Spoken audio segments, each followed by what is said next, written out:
Hey there, Mr. Redder here. Welcome back to another episode of r/Entitled People Stories. Today we have a very special episode for you, a compilation of some of the best entitled people stories we've read over the past year. So sit back, relax, and enjoy a few hours of the most entitled people you've ever heard of. And by the way, Karen assured me that for every thumbs up this video gets, she won't try to get anyone fired for an entire week. So please smash that like button and subscribe and turn on notifications for new stories from Reddit every single day. Smug Karen takes my car keys because I can't possibly be the owner, earns herself a ride in the back seat of one of our county's finest. This is just a throwaway because I don't care to stick around for long, but this incident was so stupid that I can't really help but share the story since my friends keep telling me to. What I find most weird about this is that my car wasn't anything super special. It was just a yellow 09 V6 Chevy Camaro with black stripes. When I bought it, it was super cheap because the passenger side door had been smashed in somehow, and there was already 130,000 miles on the odometer. But the title was still good somehow. No idea why, nor do I really care. It was sold to me via a proxy. All I know was the car looked like a good deal, so I bought it. A friend of mine who works in auto body fixed it for me. He said that the most damage was done to the door itself, and I just needed a new door, and after he made a few tweaks to make sure everything was straight. Together, we managed to find a door at a salvage yard that was the same color. A little work, and the car looked almost new, and it became my fun ride to commute to work or drive around when I didn't feel like using my other car. I didn't do any modifications to it. I'm not one of those guys that's into speed or crazy mods. I liked the car because it looked cool and the gas mileage wasn't so bad with the V6. In fact, I wanted a V6 Camaro because I heard that they're usually in better condition than the ones with a V8 because people drive the V6 more for looks than power and don't gas it as much. I drove that Camaro for a year before running into a random Karen at a supermarket last year in September. Those places tend to draw Karens in regularly, especially in the state that I live in. I've seen many Karens, but was lucky to hardly ever be noticed by them. I was shopping for some stuff to make dinner and was about to head home when I found the Karen with her son all over my car after exiting the store. I'm guessing the kid was around 4 years old, and his mother was taking pictures of him sitting on my hood while the kid kept smiling and gleefully saying, "Bumblebee." Yes, I understand the reference and I've heard it all before. I don't like people messing with my property, and I told the kid to get off. The Karen took one look at me and told me to mind my own business. Now I'm 29, male, but I have a bit of a baby face, and my casual clothing made me look like a teenager. So I guess to her, I couldn't have been someone who would have anything to do with such a nice car. That's actually a pretty common car. I told the Karen to get off my Camaro, and she bluntly told me that there was no way it was my car because I'm too young. I pulled out my keys and hit the alarm button on the remote. That made the alarm start blaring for a second, and her kid jumped off while screaming and crying because I'd frightened him. But rather than pay attention to her crying kid, the Karen came running at me full speed and managed to shove me hard enough that I fell over. The next part is a bit hazy. I got a bump on the head, and that crazy Karen just started screaming at me. She stepped on my arm and pulled the keys from my hand before I really had a chance to react. Though she didn't really hurt me much.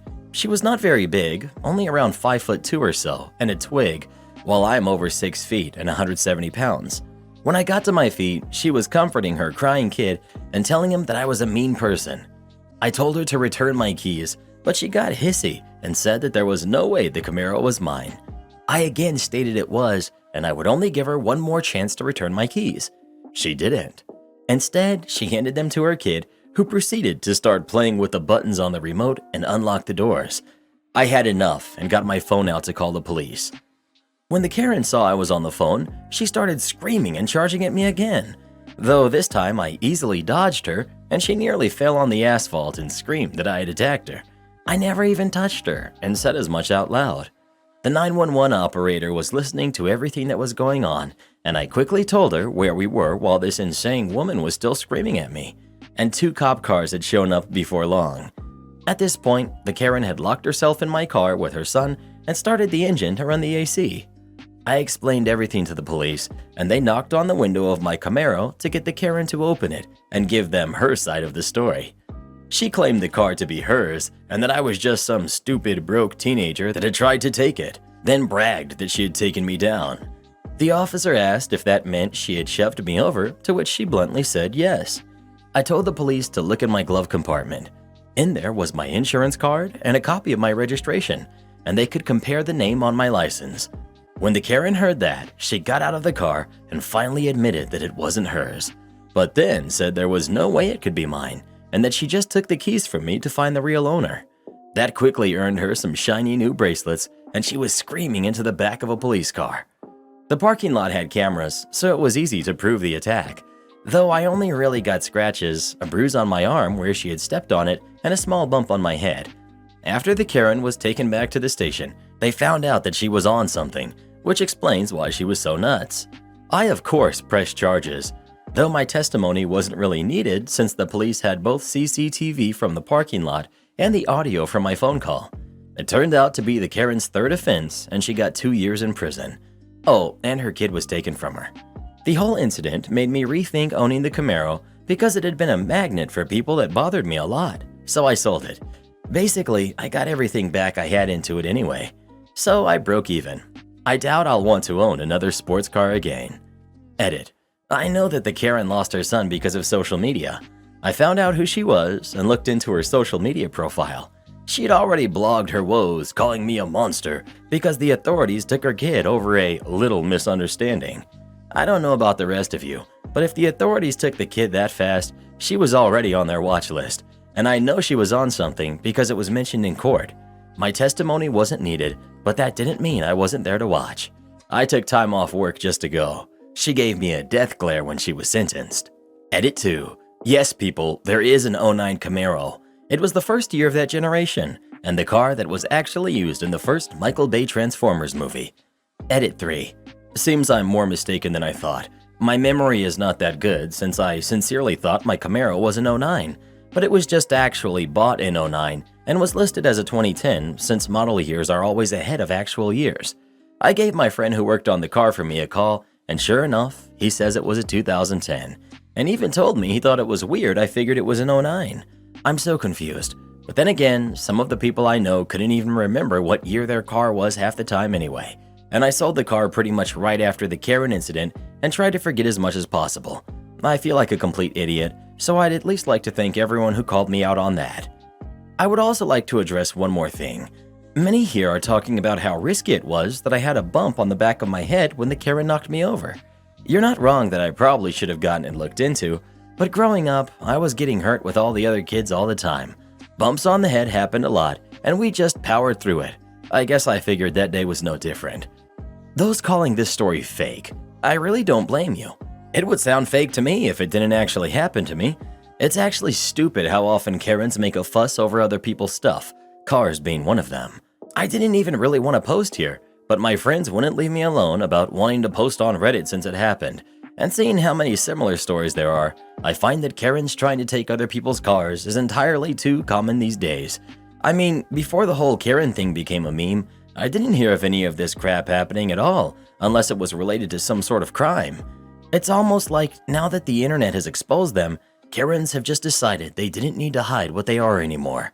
Either way, I hope this sort of situation never repeats with me because it was enough. Speaking of cars, if you could have any car in the world, which would you choose? Please let us know. How about a green 98 Saturn with windows that don't roll down? Don't hate the player, hate the game. Am I the jerk for giving the family heirloom to my fiance instead of my daughter? I, 36 male, have a 16-year-old daughter named Jane. Jane is a great kid and was really close to her mom until she passed a year ago. My mother gave one piece of her jewelry to her kids before she passed. I was given her engagement ring. I've been planning a proposal to my girlfriend, Laura, who's 30, for about 6 months now. Jane is from my previous relationship. Her mother and I were never married. I've been dating Laura for about 5 years. I told Jane I was going to propose. She was happy about it and asked to see the ring. I told her I'd be using my mother's ring, and Jane looked upset, so I asked her what was wrong. She said she had assumed the ring would be hers since she's my daughter. I explained the ring was given to me and there are other heirlooms, small items like rosary beads that she can have. For clarification, I do have the money to buy a ring, but the sentimental value of this ring is why I wanted to use it. Laura also helped us take care of our mom while she was sick and they were close. I proposed to Laura with the ring and she said yes. After this happened, Jane cried to her uncle, my brother, about it, and he understands both points. His wife thinks I'm the jerk, so do some other family members. I obviously can't take it back from Laura when I've already proposed. Am I the jerk? Edit. The ring was given to me, not Jane. Laura has known my mother her whole life. Our mothers are best friends and have been hinting we should get married as long as I can remember. Update. My daughter and brother decided to call my father to come to my house and talk to me. Laura was out to dinner with her friends. My daughter and brother explained to my father their thoughts on the situation. I stayed quiet while they explained their point, so my father could really hear what my daughter was saying, and so I could also hear her out. My father is a Marine veteran and very blunt. My father stopped them and said he's heard enough. He said my mother would have wanted Laura to have the ring, and Jane isn't showing the maturity to receive an heirloom right now. He told her he's disappointed in her entitlement and that she needed to get her attitude in check by his next visit. He also reminded everyone Laura's been family for years, even before we were together, even if it's not by blood. My daughter said yes sir and isn't happy about the outcome, but accepts my father's saying this is what my mother wanted. After reading all of your comments, you're the jerk. Of course, you can speak to your fiancé and tell her that you hurt your kid's feelings and made a mistake. You communicate with her and buy her a new ring. Before reading your comments, I was like, not the jerk. Your daughter's feelings are valid. It's a family heirloom. But you are correct too. It's your ring. Your fiancé was close to your mother. But your comments made it clear that you're the jerk. He's trying to justify his actions because OP thought he would come on here and everybody would be on his side, only to find out that it seems like 95% of the people here think he's the jerk. I'm actually surprised and glad that people are calling him the jerk. I expected every comment to be like, not the jerk, she's not entitled to it. You're the jerk. The ring should have been Jane's. Find out if Laura would accept an exact duplicate of the ring and exchange that for the heirloom for Jane. Otherwise, I predict you will have a very unhappy daughter who will resent both you and her future stepmother for a long time. If I were Jane, I too would be deeply hurt that a ring that belonged to my grandmother was given to a non-blood relative.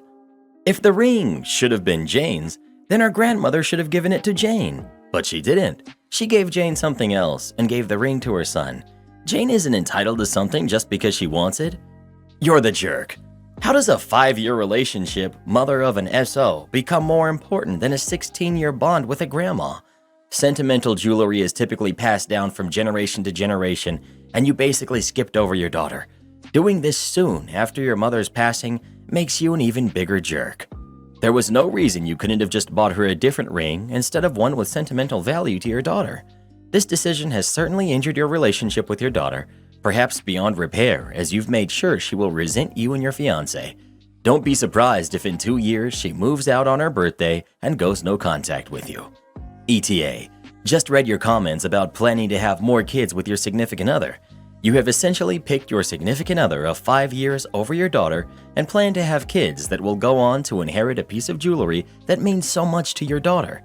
If you do actually wind up having more kids, don't count on your daughter wanting anything to do with them because she will likely resent them as being the proof you chose a potential family with your significant other over your existing family. Second ETA. OP has clearly been doing some damage control. A few things I would like to clear up for new viewers. OP didn't mention jack about Laura and him growing up together or their moms being best friends until after I made my initial post. The relationship between the significant other and one's kid is completely different than one with the child of a family friend. OP only vaguely mentioned Laura helped care for his mom without giving any other details. Nowhere in his original post or comments did OP say anything about his mom insisting that he proposed to Laura while on her deathbed. OP said his daughter asked him not to propose with her grandmother's engagement ring and he did it anyway. He completely disregarded the feelings of his daughter, even though he could afford to buy Laura an engagement ring without breaking the bank. Legally, OP did have the right to do what he did, but morally, he was a major jerk. Well, who do you think is the jerk? OP or his daughter? Please let us know. Call me crazy, but if Grandma wanted her to have the ring, why wouldn't she have just left it to her? Stop acting like a Karen, Jr. Let's continue. IT director is not being helpful? Time for some malicious compliance. I'm an IT director, male 51, though I'm the only IT person in a nonprofit with 45 plus employees. The place I work is a toxic nightmare only because of the CEO. Everyone else is awesome. I didn't want to leave my job and my coworkers, but I was left with no choice. I was quiet quitting for several weeks while I interviewed for new positions. I took home all personal items from my office. The job market for an IT person of my caliber is like Candyland right now. I quickly found a new position, and the day they officially welcomed me to the new company, I submitted my 2 weeks' notice.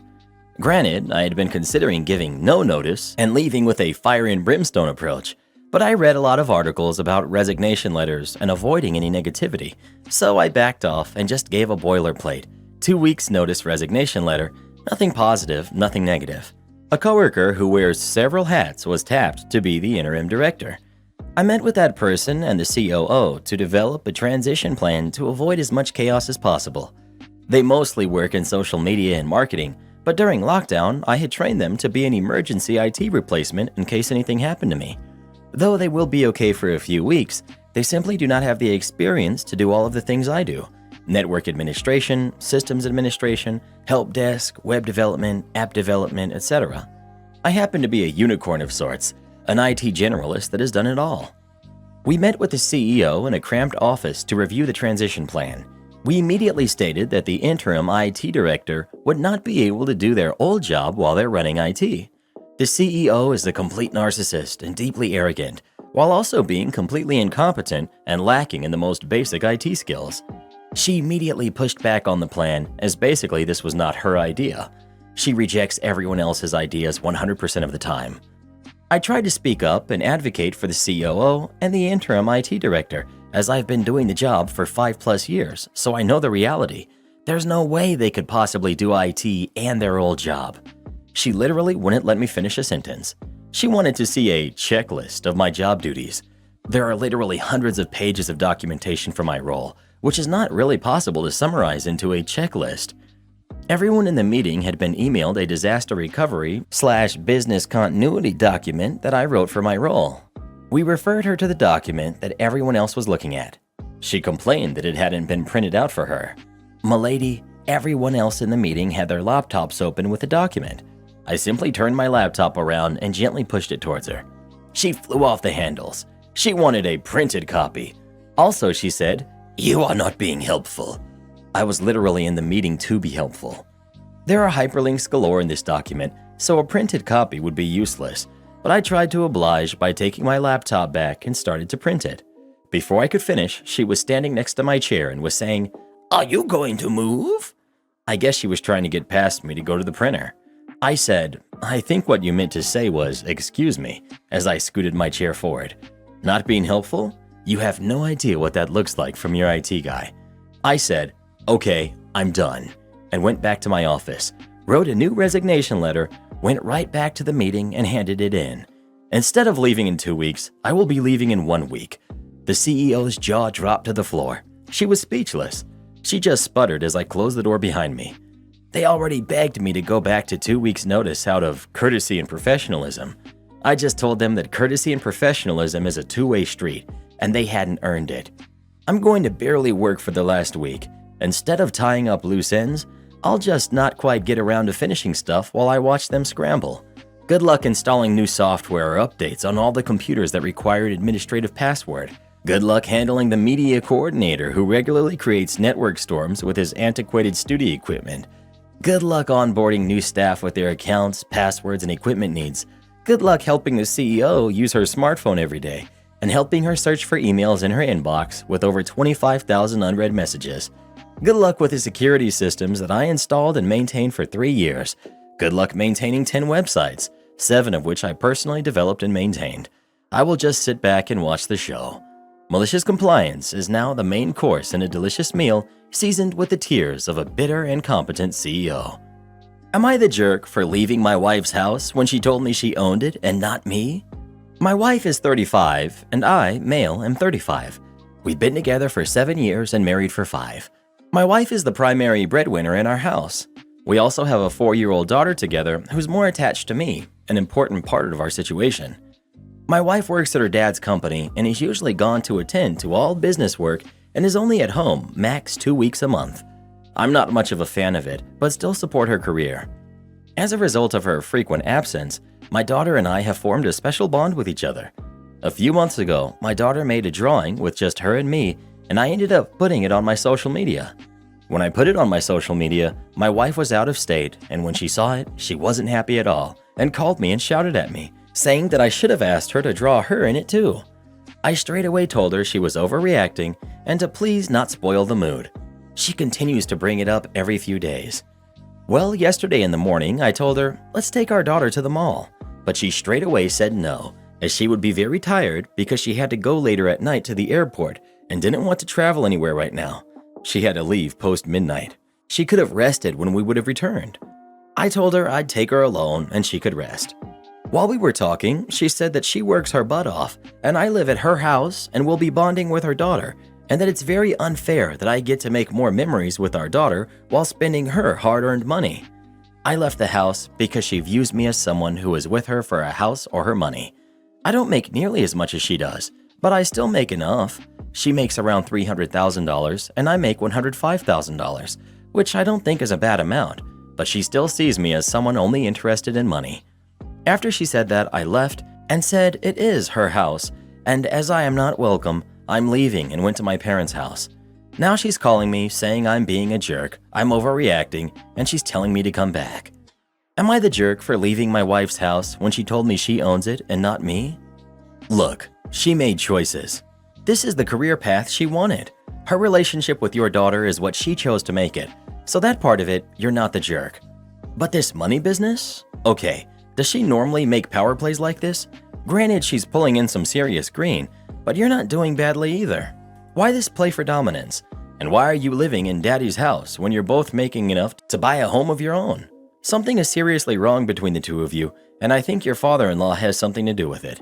Do not leave your kid in the middle of this. This will make her life horrible, and both of you need to get out of daddy's house and into one of your own, far away from these power plays which will destroy your family. You're not the jerk. OP. I think I will be calling her and saying if she wants us to live together, we will be moving out and buying our own house, or buying the house from her dad and having both of our names. Not the jerk. You're a team. You're married. Maybe she's starting to realize she's away a lot with your daughter not drawing her, and she's taking her guilt out on you. Not the jerk. Right now, she's upset that you're making the memories and she's being forgotten, literally. Your daughter made a drawing that mommy isn't in, and the day you left and left your daughter there, mommy dropped her off at her parents' house and went to work. It's a sad situation that she has created for herself, but she needs to understand that it isn't your fault and she has no right taking it out on you. As for the house, you pointed out that she doesn't own the house either, and maybe she needs to be reminded of that you both live in her father's house for free. Y'all need counseling. Talk with her, and maybe she can pencil her family into her schedule for some counseling. Can't believe how easy everyone here is going on the wife and her attitude. If the roles were reversed and the husband was the breadwinner acting like this, y'all would be telling her, OMG, leave him. Red flags, take your daughter and get as much child support and alimony as you can from this deadbeat. But as usual here on Reddit, you're all just making excuses for why this wifezilla is acting like a monster, and you wonder why rich men refuse to get married these days. Every time my parents hound me about finding a good woman to marry, I tell them the same answer. Thanks, but I'd prefer not to risk losing half my stuff. Then my sister calls me selfish, says there are so many single mothers out there who would be so happy with a man like me. I could be the father figure to their kids. I tell her, yup, the same ones who wanted nothing to do with me in high school because they were too busy running around with the jocks. Oh, you've got 4 kids now from 4 different guys? None of them are in the picture and you work delivering pizza for Domino's? Guess you shouldn't have rejected all the guys like me who had a good head on our shoulders. Well, who do you think is the jerk? OP or his wife? Please let us know. Shut my mouth and get out of your bar? Okay. I used to work at a bar as the only female security. This bar got in legal trouble all the time. Fire marshal closed them on some busy weekend nights for being way too over capacity. The liquor board had pulled their license once already for over-serving and serving people with pretty obvious fake IDs. I was one of the new security hired to help resolve all this. It was so bad, we had to be trained by a government ATF person and get a card to prove we knew how to spot and stop over-serves and spot fake IDs. I think the real reason they hired us was to have scapegoats on the ready for next time they did this. So I worked there a while, doing my best. The owner's wife was the worst. She was always drunk, always had her friends in the bar, and bent the rules for them. She thought she was Lady Jesus, and we should all be kissing her feet because she was the owner's wife. I mostly stayed out of her way and had no issues, but many coworkers complained about her. One night, some dude gets sick on the way to the bathroom. I cut him off. He ends up getting escorted out by his less drunk friends. I notice a man sitting at the bar watching this. He had creased slacks, a jacket indoors on a summer night, and no drink in his hand at a busy meat market dance club. I started watching him and noticed the badge under his jacket. Aha! He was here to watch for overserving. A little later, a woman came to the bathroom, drunk enough to need to hold on the walls for dear life. I cut her off. She screams at me, then goes into the bathroom and tries to wash off the giant black Sharpie X from the back of her both hands. I warn her that she will be kicked out of the club if she continues. She screams again and staggers out of the bathroom. About 5 minutes later, owner's wife is in my face screaming. The woman I had cut off was one of her friends, attending a bachelorette party in the VIP section, and I was supposed to somehow magically know she was a VIP. I was also apparently supposed to break the law for her because she was a VIP. So she and I start a screaming match where I inform her that her husband had hired me to make sure that the law was followed. I also started to inform her about the police officer at the bar, but she screamed in my face to "Shut your mouth and get out of my bar." She fired me on the spot. I didn't bother waiting to see if her husband agreed. It was known she wore the pants. I complied, I shut my mouth and got out of the bar. I walked past the cop, still sitting at the end of the bar near the bathrooms where the screaming match had taken place. I made eye contact with him, gave a slighted nod, to which he responded by looking at the boss's wife, rolling his eyes, and smiling at me as I left. They got shut down that night for overserving the bachelorette party. This time, they went out of business because of too many strikes against them. Am I the jerk for not wanting to finance my husband's kid's life outside of our home? My husband and I have been married for just less than 1 year. We've been together for 7 years. We have kids from previous relationships. He has 3, a 15-year-old son, a 13-year-old son, and 12-year-old daughter. I have 1, an 8-year-old son. My son lives with us full-time, his daughter spends every other weekend with us, and his 2 sons live with their mom in a different state. A little background. When we first got together, his kids were obviously much younger, and my son was a baby. I pushed and asked for a relationship with his kids and their mothers, but eventually stopped pursuing the idea, as it seemed as I was the only one interested in the possibility. Fast forward to now, the kids are much older, and I have 0 relationship with their mothers. The boys have the same mom, his daughter has a different mother, and barely have a relationship with his kids. It's not hostile or negative, it's just not there. I'm pretty much invisible. It's not ideal, but it could be a lot worse. In our home, I'm the breadwinner. It's always been that way. I'm fortunate enough to have a great job, extremely supportive parents, and a very privileged upbringing.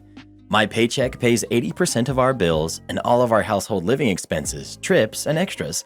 My parents are extremely involved with my son, and he spends plenty of nights and weekends with them. We have a great relationship, and the life my son has is nothing short of a blessing. Here's where the problem comes in. Because we got married, I was expected to provide for the 3 other kids at the same level I provide for my son. This is coming from parents who have never made an effort to get to know me, my family, or be involved in our lives at any point, despite my attempts to do so. At first, the request started off small, and I was inclined to think that this may be the start of a relationship building, so I obliged. And then it exploded. I was expected to pay their way for summer vacations, summer camps, new laptops, TVs, video games, sports team fees, and equipment. You name it, I've been asked.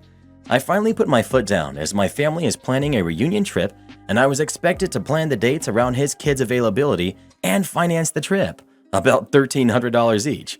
I said no, it was not pretty. This year and every year for back to school, my husband was tasked with buying the back to school supplies. Not a problem, I encouraged it. He provides financially for the kids through child support, weekly allowance, and whatever else comes up. I've never had a problem with the money or with him providing for them. Never. The difference this year, all the kids want designer shoes and bags and are looking to me to make the purchases, and I don't want to. In summary, am I the jerk for not wanting to provide the same lifestyle for my husband's kids as I provide for mine based on the information above? Not the jerk. It's your husband's and each of their mother's duty to provide for their respective kids. Anything you choose to do is a bonus and a gift, but don't feel obligated to do anything you don't want to. They are the jerks for treating you as a wallet instead of taking advantage of the chance they had to have another loving adult in their lives. Not the jerk. Petty me would tell your husband that if he has that expectation, then the costs of the household will have to be revisited and he will need to increase his contributions to 50-50. Not the jerk. In case you haven't caught on yet, your husband is a toxic grifter. Behavior like this: my husband is furious and doesn't understand why I will not provide for his kids the way I provide for mine. He constantly starts fights and makes slick comments about things I do with and for my son. He has stopped spending time with my son, claiming that I wouldn't do that with his kids, so he doesn't see why he should with mine. This is unacceptable and will negatively affect your son if it hasn't already. You owe it to your son and to yourself to remove this man from your home and your life. Your husband let his mask fall off right after you got married. Do you think that was a coincidence? He thinks he has you trapped. Divorce him now before it's too late. You could end up paying him alimony and supporting his kids anyway if you stay in this marriage much longer. Well, who do you think is the jerk? OP or her husband? Please let us know. So, why did you marry this guy again? Karen loses it when she gets busted stealing at self-checkout. I was working self-checkout today at my store. It has those self-checkouts that have the bagging area scale. People don't know how to use those and thus are bad at stealing from them. These people also happen to be the only ones in the self-checkout area at the time because grocery store thieves are very smart. I'm watching them mess up like normal, and soon enough, they just start straight up not scanning items. Some things I remember are a 2-pound tube of meat, some bread, and some sugar. I'm thinking to myself, I tell my front-end manager, and she calls a store manager up front. Manager gets there and is like, me, noticed you might not have scanned some things. They start going through the couple stuff and checking what they actually scanned. Obviously, this didn't sit well with the thieves. They, especially the woman, starts throwing rude comments at me and saying how I should have told her. Would have gotten the same reaction regardless, and it's not policy anyways. Then she throws out the classic, She shouldn't be working here and should be fired. What's your name? And let me see you outside. My name tag was flipped around and not showing my name, and I wasn't going to tell it to her. I wasn't saying anything, which upset her even more, so she was like, Why aren't you saying anything? All the while, her idiot companion was agreeing. Then the lady says, Maybe I should just go to a regular register. So my store manager voids the entire transaction and takes over while I go cool off because I had teared up by then, because I tend to do that while angry. I came back a few minutes later. Lo and behold, they didn't want a bunch of their items and those had to be put back. Gotta love the reactions of thieves when caught. If you're going to steal, be smart about it. Am I the jerk for being upset that my wealthy boyfriend got me a cheap gift? I'm 21, female, and my boyfriend, who's also 21, comes from a wealthy family and I come from a middle-class family. His family went on a cruise and all the siblings and their significant others came along. I was happy to be there and very grateful that his parents invited me. At one point, everyone was sitting down together and my boyfriend started bringing out gifts. His parents and siblings and their significant others got things like watches, dresses, fine wines, and other clearly expensive things. When he got to me, he gave me one of those plastic bracelets with their company name on it. You can get those at the company's main headquarters for free. I was a little taken aback and a little embarrassed, but didn't want to be rude. Everyone was kind of looking at me in a way that they were both amused and also pitiful. I didn't want to complain, so I said thanks and moved on. When we got inside, I asked my boyfriend what that was about, and he told me to be grateful and stop complaining because he always gets me nice gifts, which is true. I just stopped pushing it because I felt like I was being selfish there and he did have a point. I feel like what he did was very degrading. He could have gotten me no gift at all and that would have been less humiliating. I feel bad for feeling this way, but he's also been mindful and I don't understand why he did that. It made me feel cheap in front of everyone. I don't know. Am I the jerk for feeling this way and even bringing it up? Edit to address some of the commonly asked questions. We've been dating for 2 years. His family and I get along very well. His family paid for the cruise for everyone. Edit 2. So someone pointed out that it's actually called a yacht and not a cruise. It's his family's yacht and his parents paid for us meaning they paid for the chefs, butlers, plane tickets, etc. to come out to that place. I didn't know there was a difference. Minor detail, but yeah. Not the jerk. Normally I'd vote the other way and have a chat about entitlement, but girl, that was a pointed dig at you designed to make you feel less than. He did it publicly and in front of all his family. I'd nope out of that relationship. It's not about the cost of the gift, it's about everything else. Honestly, I think it's not about the cost of the gift. Stop supplying when it's something that is A, free, and B, everyone present knows it's free and could go get one themselves if they wanted. Not the jerk. Even though his family might be acting very nice towards you, they may be suspicious that you are only with him for his money.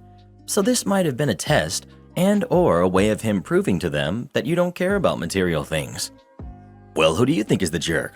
OP or her boyfriend? Please let us know. If you pulled that crap on me, Reddit boy, you don't even want to know what I'd do to you. We have an open door policy. The front door is always open if you don't like it here. This happened about a decade ago when I first started looking to leave the bank I was then working for. I felt I had hit my ceiling there, plus I couldn't stand the daily commute to the office. So I started looking for roles in my area of expertise closer to home and found one for a local medium-sized building society. I applied immediately. Coming from a Big Four bank, I spoke bankese like the veteran I was, aced all of the online skills and psychometric testing, and knocked my phone interview for 6. A few days later, I got an email invite for a final face-to-face interview with the manager who I would be reporting to, if I was hired. With a time and date booked in, I prepared some answers for questions I thought I'd get. Name a time you went above and beyond, etc., and counted down the days. The day arrived, and about an hour before my appointment, I received an email from the manager himself. Let's call him Dave. Dave said he was looking forward to our face-to-face to get to know me and to get a feel for me as a person, and to please bring a hard copy of my cover letter and resume to the meeting. Thankfully, I hadn't left home yet, so I quickly printed off a copy of each and ran out the door. I got to the head office at the building society, let the receptionist know I was there to have an interview with Dave. About 5 minutes later, Dave appeared, all smiles, shook my hand, and ushered me into his office. After exchanging a few pleasantries, Dave asked me if I had any questions before we began. A mentor of mine at the time told me that if presented with an opportunity to ask questions in an interview, a good go-to question is, what's the work culture like here between reporting lines? Do you have an open door policy if people have questions or need help? So I asked that. Dave seemed to take a moment before responding. We have an open door policy. The front door is always open if you don't like it here, before laughing. In that moment, I kind of didn't know what to do, so I laughed as well, thinking it might have just been his sense of humor. Before I could ask anything else, let alone a clarifying question, Dave asked me for my cover letter and resume. I passed them over to him, and he started flicking through the pages. He then asked me a question I was expecting. Can you tell me a time where you went above and beyond to achieve a goal? I gave an answer. Dave's face didn't change as he nodded and kept fiddling with my cover letter and resume. Dave then asked me another question. Give me an example of a time you had conflicting priorities from different stakeholders. How did you prioritize and resolve the conflict? I began to answer as Dave swung his chair to his left and fed my cover letter into a shredder next to his desk before looking back at me. I was kind of shocked. I'd never seen someone do that in an interview before, so I kind of stammered. Dave motioned with his finger for me to keep going, so I started my answer again. I got a few more words out before he fed the first few pages of my resume into the shredder, then again looking back at me. I stopped trying to answer the question and asked, "What are you doing? Is this some kind of a test?" Dave grinned at that and replied, "I'm just trying to see how you react to being thrown a curveball. So far, it's not looking promising." I figured this guy was just messing around with me, and if this is how he treats people in an interview, he must be a huge jerk as a boss. So I decided to leave. As I stood up, I said, "Thank you for your time, Dave, but I think I'm going to take you up on your open door policy." He looked a bit puzzled and asked, "What do you mean?"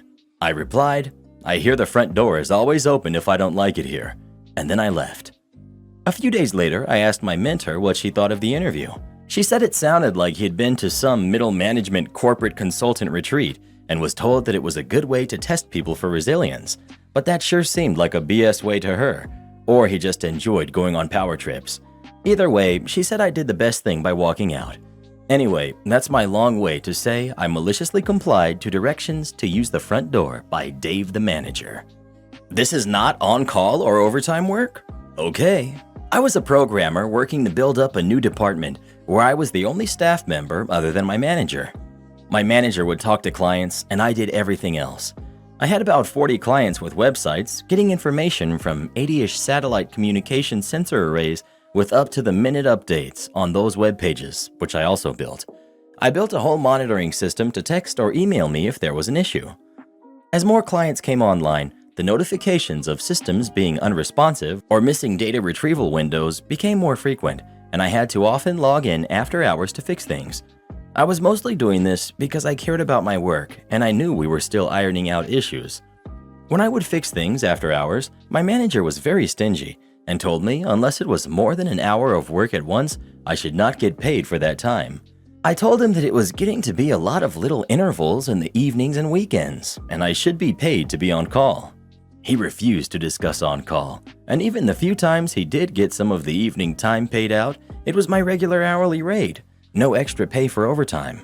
I also found out a few months later that I was paid over $10,000 less than the salespeople selling the services I created.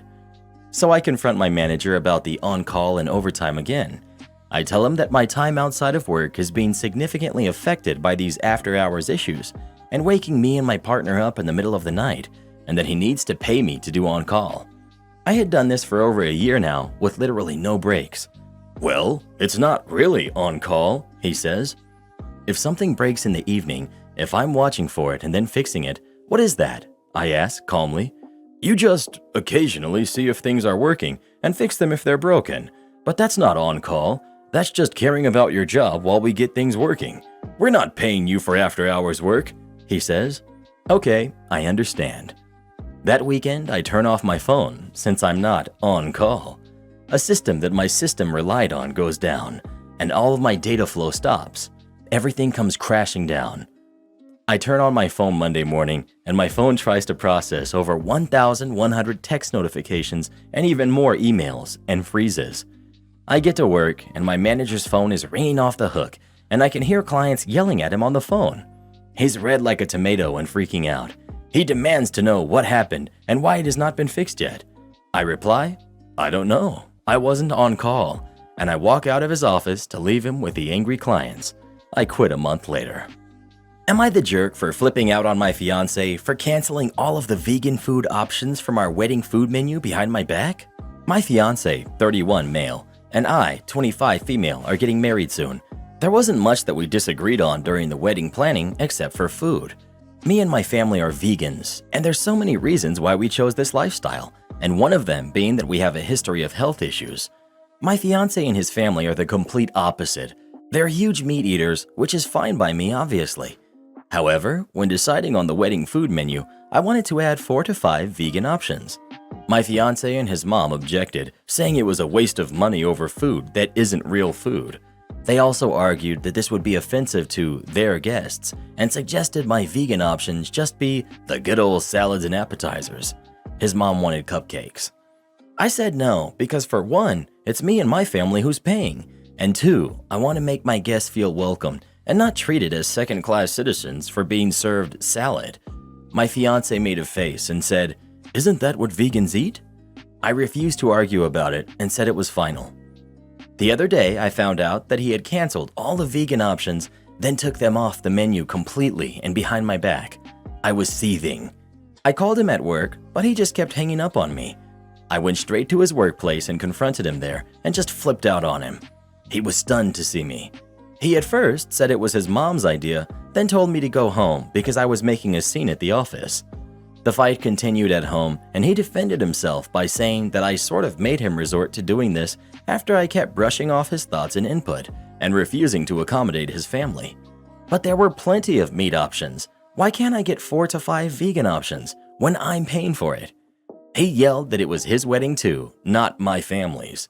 My family said it was fine and they'll figure it out and told me to let it go, but I refused. Am I the jerk for putting my foot down on this? Update. So his mom messaged me earlier to try to get me to listen to what she had to say after I kept ignoring her phone calls. She spent long walls of text just to address what I did at her son's workplace, calling it all kinds of stuff from immature to unhinged. She then went on to explain how she's noticed that me and my family kept acting dismissive of her son's input and contributions to the wedding. She said that she noticed my behavior towards him and her entire family and wanted to speak up earlier, but didn't and tried to keep the peace. She then went on to address the food menu issue and denied her involvement in the cancellation of the vegan option, but that didn't mean she doesn't support her son's decision. Moreover, she thought it was so responsible of him to make that move because of my continual refusal to see how this stuff is a waste of money. She also pointed out how I kept saying I paid for it and said that technically this isn't just my money, it's mine and his because we're getting married. She suggested I wisen up and get rid of my money, I paid for it mentality. She finally mentioned how bad this whole situation is making me look and said that she and her son had already offered a number of compromises that I chose to brush off and decided to make it my weird hill to die on. She said that not only her son is upset, but she and the family are as well after hearing about it, and suggested I just agree on their compromises and be done with it. This upset me beyond belief. I responded by letting her know that I'm still standing my ground on this, even if I'll have to call the whole wedding off because of it. Because honestly, this is just ridiculous. My mom and dad, they don't even know what to say anymore. Apparently, my fiance saw my response to her. He's with her and is now trying to call me, but right now I'm waiting on him to get home and see if he's still insisting on the stance he took. Not the jerk. And for the love of goodness, don't marry this man. I'm on my knees begging her to see the giant red flags. Not the jerk. So he, 1, has no clue what vegans actually eat and no interest in learning. 2, believes having food for your family is offensive to theirs, while having no food for your family is perfectly fine. 3, doesn't respect your input in your money. 4, makes decisions about matters important to you behind your back. 5, either can't stand up to his mom or uses her as his scapegoat. That's a lot of things to be really angry about. Why are you marrying this guy again? If she marries this guy, she'll end up looking back at this moment, realizing it should have been her sign to run. Definitely not the jerk. Not only are you the one paying for the food, but a wedding is something you plan as a couple. He felt like you and your family's well-being during the catering wasn't as important as his. Well, who do you think is the jerk? OP or her fiance? Please let us know. With stories like this, no wonder everybody gets divorced. Most of them probably shouldn't be getting married in the first place. Am I the jerk for threatening to evict my stepmom and stepsister? So I'm 18, female, and my dad, who's 45, and I have lived together since my mom passed 7 years ago. They bought a house together, and after she passed, I inherited her half of the house. Next year, I'm moving out for college, and my dad's fiance, who's 39, her daughter, who's 14, and their dog, who's 2, are moving in. Our house has 3 floors. My room is on the 2nd floor. I chose it specifically because it has many windows and I like light. I was also able to make it so that not only could it become my safe haven, but my cat's, who's 6, as well. The 3rd floor has an independent bathroom, is separated into a wall with only 1 window and another one that could work as a sort of game room or office with a little nook on the side that we padded. I assumed that my stepsister would be moving there since it's bigger. She would have her own bathroom, and that nook is perfect for their dog, who likes small spaces much more than my cat. When I was packing up my things to start the move, my dad started bringing boxes in. I asked what they were, and he said they were my stepsister's things, that he was putting them there for when she moved into my room. I tried to keep as calm as possible, asking him why he didn't consult me about this since it was my room, and if it wouldn't be better for her to stay in the other room. He said he didn't talk to me because it was his house and I'd be leaving anyway. So I reminded him that I was in fact co-owner of the house, that I'd still be coming back, and that this room is my cat's safe haven, who would have to stay here since I can't have her at the dorms, and I didn't want to disrupt her even more than she already would be with a dog in the house. She doesn't like dogs. My dad scoffed and said if I wanted to pull that card, I should have been paying bills, and I completely blew up. I told him that while I didn't pay bills, I cleaned, cooked, and did laundry on my own for 5 years while working a 60-hour week for school so I could get a full-ride scholarship, which I did. I told him that without me, this house wouldn't even be livable, and he just can't dismiss that. He said none of that matters now since I'd be moving away, so I did something that I'm not sure I should have done. I went out the next day and used some money I had saved up to buy security cameras, installed them in my room, then went to my dad. I showed him the live feed and said that stepsister would not be moving into my room, and my room wouldn't be disturbed, or I'd evict my stepmother and stepsister. Legally, I can't evict him, but I can evict them. If my cameras are removed, they get evicted. If they do not comply, they get evicted. My dad was fuming, called me a jerk, and accused me of wanting to ruin his happiness. I feel like I may have gone a tad too far here. Am I the jerk? Edit. I gave my stepmom a call because we've always been civil before this and explained the situation to her because I didn't really want to deal with my dad as of now. Both her and my stepsister understand my side completely and told me they weren't made aware of this. My stepsister has admitted she's always planned to move upstairs since her dog likes it and she enjoys the independence and extra privacy she would have, especially since she has anxiety and often needs time to just be alone and recharge. If they move in, she's going to have a serious talk with my dad. It won't be on his terms. She said that in the event that the move happens, they'll make sure my cat is well taken care of and my room left undisturbed. I kind of feel guilty for assuming they knew already, but I feel much better now knowing that they're on my side. Not the jerk. One of my main concerns reading this was that your cat would be safe while you're away. It doesn't sound like he cares very much for you, so it seems reasonable that they wouldn't take care of your cat. So, in that respect, the camera seems like a good idea. Your dad seems like a jerk. Paying bills is one thing, sure, but that doesn't negate the legality of your ownership. I do recommend, however, that you start contributing as much as you can, if you're able, so that he can't use that against you. Side note, do you have anyone that you trust to come in and check on your cat regularly while you're away? OP. The plan from the start is that I would visit every other weekend, then spend holidays there, so I'd be able to check on her myself. But I have people around I could ask. I'm also working a summer job, and most of the money I make goes towards groceries, but I'm thinking of starting to keep every receipt if he tries to pull this again. It's our fault for accepting your kid's money? Okay. I used to work at a camp as a kid's entertainer. One day, we had this girl come join us for archery. You had to pay 10 euros to join the archery activity. We had one dude come over to teach it. My job was to basically babysit the kids, which is 90% of that job anyway, so that all is fine and well. Now, this girl would not listen to me, or to the archery dude. Whenever we said, wait until everyone has shot all their arrows, then go pick up your arrows, she would just shoot her arrows and immediately get them, while the other kids were still shooting theirs. This is obviously very dangerous. After warning her multiple times, I decided that enough was enough, and I told her to leave the activity. Fast forward a couple of hours. I just finished another activity, and I see her and her mom coming towards me. Now, I've seen this before, and generally I get the, "Now what do you say?" "Sorry." "I can't hear you." "Ugh, I'm sorry." Unfortunately, this wasn't the case here. It was the opposite. The mom wanted me to apologize to her daughter, and then also give her her money back. Neither of which obviously was going to happen, but it gets worse. Apparently, this girl stole 50 euros from her mom's purse.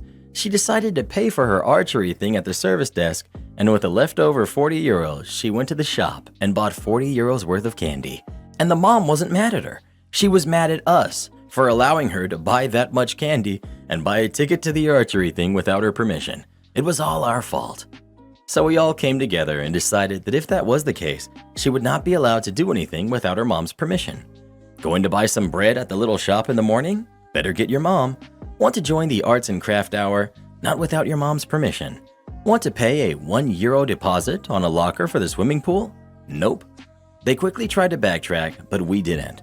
The mom had to constantly supervise her daughter, which means she was also witnessing all her bad behavior. It was still all our fault though.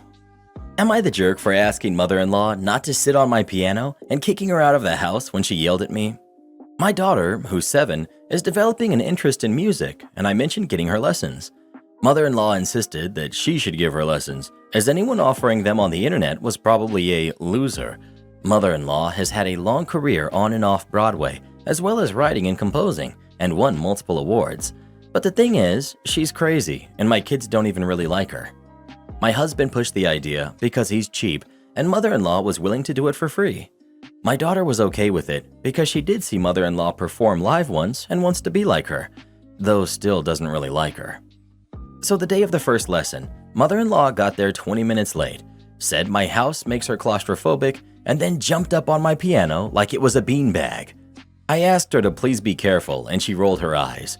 She proceeded to give my kid half-attempted lessons and sat on my piano the entire time. I finally asked her nicely to get off of it and said I would get her a chair. Mother-in-law scoffed and said she sits on her own all the time and hers costs way more than this crap. I said she can do whatever she wants in her own house, but she is in my house. Mother-in-law said she likes sitting on the piano and to leave her alone. My daughter even told her she should get off of it, and mother-in-law called her no fun and told her someday if she makes it, she's going to want to sit on the piano too. Finally, I snapped and threatened to spray her like a cat. She got down and looked shocked. Mother-in-law told me I was just a teacher and I know nothing about music. I yelled at her that at least I know something about respect. Mother-in-law began to tear up and said I was calling her fat. She's not, nor have I ever implied she is. Then she said I humiliated her with the water.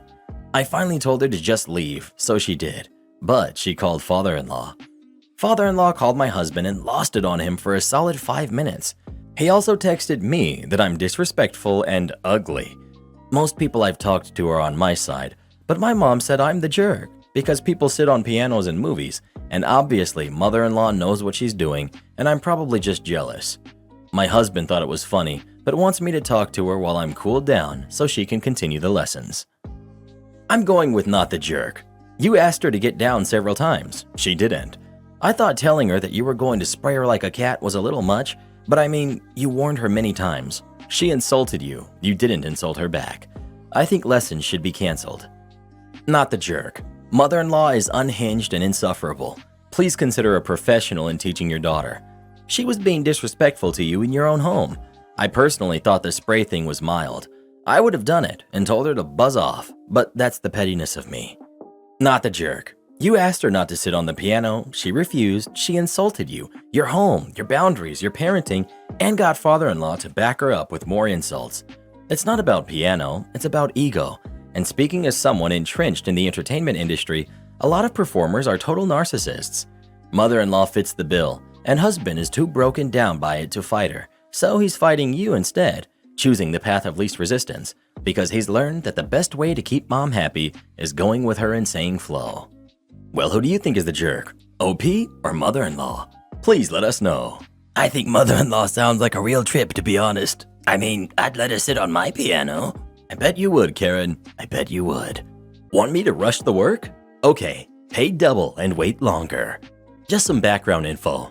I own a body and paint shop in a city with lower costs of living than the surrounding areas. Because of this, my prices are more reasonable than some other shops in the surrounding areas. Also, I'm very picky when it comes to my work and have the mindset that regardless of what my customers are paying, within reason, I will take extra steps to make sure the end result is up to my standards. I always include warranty on my work. As a result of this, most of my customers are referred to me from the other, more expensive cities around because they want quality work at a lower price. My prices are not cheap, but they are lower in comparison to more high-end shops in more expensive areas for the same quality work. This has usually been a win-win for me and my customers. Now for the malicious compliance. I had a guy call me and ask the usual questions. He agreed to bring in his vehicle down to my shop so I could inspect it and give him a quote. The following day, he brings his vehicle down to my shop and I immediately realized that the vehicle has been previously painted. Experienced painters can usually tell. In this case, it was obviously not done correctly as the paint was already beginning to fail. He wanted to do a full restoration of the vehicle to factory condition. I explained to him that due to the fact that the vehicle had been repainted before, there could be a chance that the time frame or price could change depending on what is underneath the paint once I start sanding. For example, improper bodywork or prep work done by the previous painter. I also tell him that if I do find any issues, that I will run them by him before continuing to make sure that it still fits within his budget. We agree to the terms and a rough time frame of 3 to 4 weeks, so long as there are no surprises. He leaves a deposit and I begin work on his truck. 3 days later, I have the bed removed as well as the front end, doors, and interior, leaving the truck as basically a skeleton. I start sanding the parts and I get through the paint layers and see that there is some previous body filler on the panels, which is normal on older cars, especially when they've been repainted. Most of the time, it's no biggie when the previous repairs are done properly. meaning that the body filler should never exceed 1/8 inch thick. But I quickly find out that the cab of the truck had had a pretty severe impact before, which the previous body shop had not pulled out before doing body work, and the panel had a full 1.5 inch of body filler. I stopped what I was doing and called up the owner to let him know. After discussing it, I sent him a video of the issues. We agreed to adding an extra 2 weeks to the time frame and additional repair costs. I began the proper repairs, and about 2 weeks into the original drop-off date, I get a call from the owner of the truck. He tells me that he needs the truck to be done by the following week because he has a buyer for it and he doesn't want to wait any longer. At this point, I have the truck completely torn apart. I have only finished the bodywork on the cab and the front end and just started the repairs on the bed and doors. We had agreed to an additional 2 weeks on top of the original time frame, which still had not come yet, for a total of 5 to 6 weeks. I explained to him that it would not be possible for me to get all of the remaining work done within a week without me having to hire more people, which would add to the cost of the job. He followed up by saying that he would not pay a penny more and that if his truck was not done by that date, he would be at my shop with a tow truck and law enforcement to take it, and he wouldn't pay the remaining balance. Now, I knew that he would not be able to get away without paying the balance and that the law enforcement would back that up. In my state, I am allowed to place a lien on any vehicle that has a balance on labor already performed and agreed to it by the customer, which he had. Now for the malicious compliance.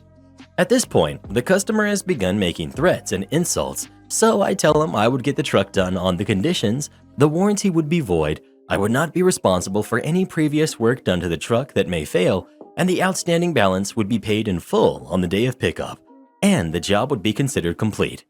He agreed to the terms and told me to do what I had to make sure it was done.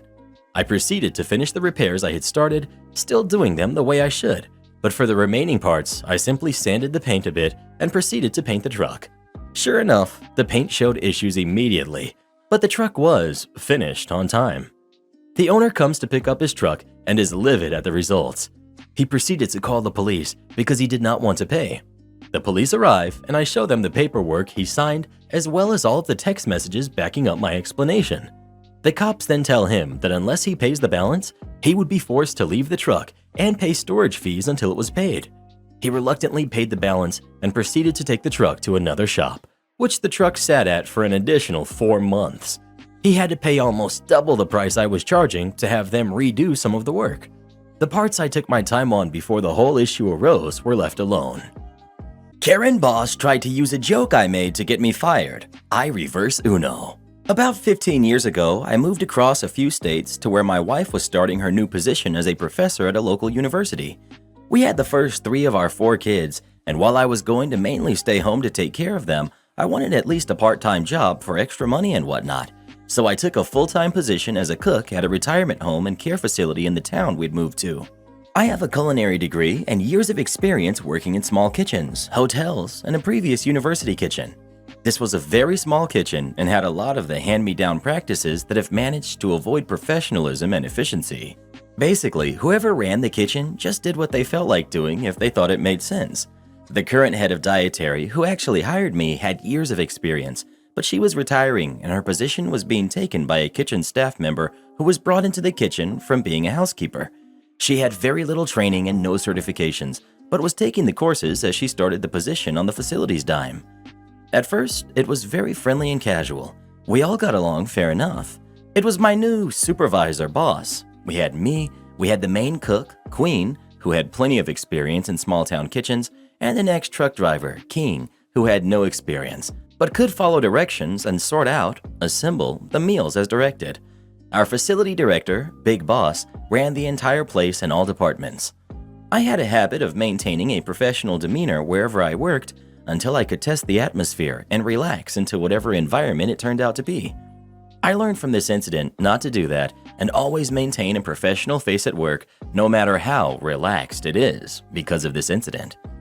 After some months in the position, all was mostly fine, but Boss had issues with the way I performed my tasks. I used pretty standard practices for preparing, cooking, and expediting meals that she was familiar with. An example would be prepping meal components during downtime as residents of the facility would come to be fed. She was used to just standing at the window, waiting for the nurses to come and give the name of the resident and their meal choice. Then, as the aides cleaned up, she'd rush to prepare food. I would come to the window when a nurse approached, but otherwise be prepping food to go into the ovens and stovetops for the impending lunch hour, or prepping food for the next day's meal. This not only managed time better, but allowed me to avoid many snafus and possibly prep something extra for the independent residents who would request something at the last minute for lunch when they came for the morning meal. They had a tendency to just trickle in, and there weren't more than maybe 40 residents in total. One event would be the morning she came in early to do paperwork, and she saw me preparing 4 full pans of pork chops to put into the cooler until oven time. She was terribly confused. Boss: "What are you doing?" Me: "Pork chops for lunch." "But it's breakfast time." "Yes, breakfast is ready on the steam table." "But you're supposed to be serving breakfast." Me: "I am. As they get here, I get them their breakfast. I've already prepped the veggies and potatoes. After I get these pans in the cooler, I can start the cake for tomorrow's dessert." Boss: But it's breakfast." And so on. This was the start of her trying to change my methods to hers, but almost every time she'd try, I'd resist. At first, she pulled the "I'm in charge" thing, but not often because I had more experience than her and I could explain how my method was standard practice or made more sense than hers. She never had a reasonable explanation that what I was doing shouldn't be done other than, "I don't like it." She really had some ridiculous ideas about how to cook. A few times she would involve the facility head, Big Boss, and I'd get to work and be told I needed to go talk to her. Every single time I managed to defend what I was doing and get agreement from Big Boss that what I was doing was professional and acceptable. More than a handful of times I demonstrated how things Boss expected of me not only weren't efficient, but sometimes skirted or even violated serve safe and food handling safety. A big one was she'd been angry that she now had to bend over to lift out meats out of the boxes on the bottom shelf, instead of on the second shelf where she had them previously, above the shelf where we had boxes of lettuce and other raw veggies. I'd been told to continue what I was doing, and Big Boss would then talk to Boss, who would stare daggers at me for the rest of the shift. This went on for months until Big Boss thought she could finally get rid of me through some shenanigans. One day I was called into Boss's office towards the end of my shift, and she said we needed to go talk to Big Boss. We go together, and Big Boss tells me that Boss has brought to her attention my unprofessional behavior in the kitchen. Boss then clarifies by relating a little off-color gag I'd taken part in one day with Queen. We had been putting away our delivery, and each of us had one of those 80-20 meat tubes. Then, just for fun, on a total whim, we both held them out in front of us, swung them around, and chased King around in front of the cooler with them. Yes, it was unprofessional, but this wasn't an isolated incident of tomfoolery, and it was the same sort of play the Boss herself had taken part in. Boss thought she had finally gotten me as Big Boss asked me if this had actually happened, and I said it had. Boss starts to explain she can't have that kind of behavior in her kitchen, and it was unprofessional. She loved being able to say that directed at me, considering I'd shown how unprofessional she was previously, and blah blah blah. When she was done and Big Boss looked to me for my response, I apologized and agreed it was inappropriate and I should have known better. But I also explained that I never made an unprofessional joke or took part in any behavior considered unprofessional there until I had seen that it was commonplace in this kitchen. I waited to gauge the environment first until I saw how they conducted themselves in their kitchen. After I saw what they considered acceptable, I took part. I also explained that it was actually Boss who had first made me aware that they were regularly engaging in these types of topics and behavior, and only after she had wandered into that territory did I feel comfortable enough to go there myself. Then I apologized and said it wouldn't happen again, but that everyone, including Boss, should be held to the same expectations. Boss immediately snapped, "What did I do that made you think it was okay to be so offensive?"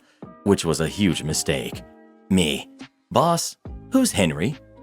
At this, she clammed up and her eyes grew wide as she turned so red it was kind of scary. Big Boss looks at Boss in confusion, and Boss just looks back and forth between us in panic. I begin to explain that Henry is a certain item that Boss keeps in her office. I know this because on my second day in the kitchen, the dishwashing machine was, like it was quite often, being repaired because it had broken down again. The repairman was this guy that Boss and Queen kept staring at and giggling about. Queen jokes she thinks Boss is sabotaging the machine so that this guy will have to come repair it again. At one point, he goes out to his truck and Queen tells Boss she should just go for it, asking him out or whatever. And Boss declines, smiling and giggling, and then says, "Looks like I have a date with Henry tonight." Queen chuckles, and I ask who is Henry. Queen tells me it's Boss's special friend, and Boss finishes by saying that, "A girl's got to do what a girl's got to do, even if she has to keep buying batteries." I go on to explain that Queen can confirm this, and there are probably other instances where others were present where Boss was engaging in similar discussion or taking part in similar joking around, and that it was only after a few weeks of this behavior that I feel comfortable in taking part. Big Boss is looking at Boss for a rebuttal, but Boss is still standing there shuffling her feet, sweating bullets.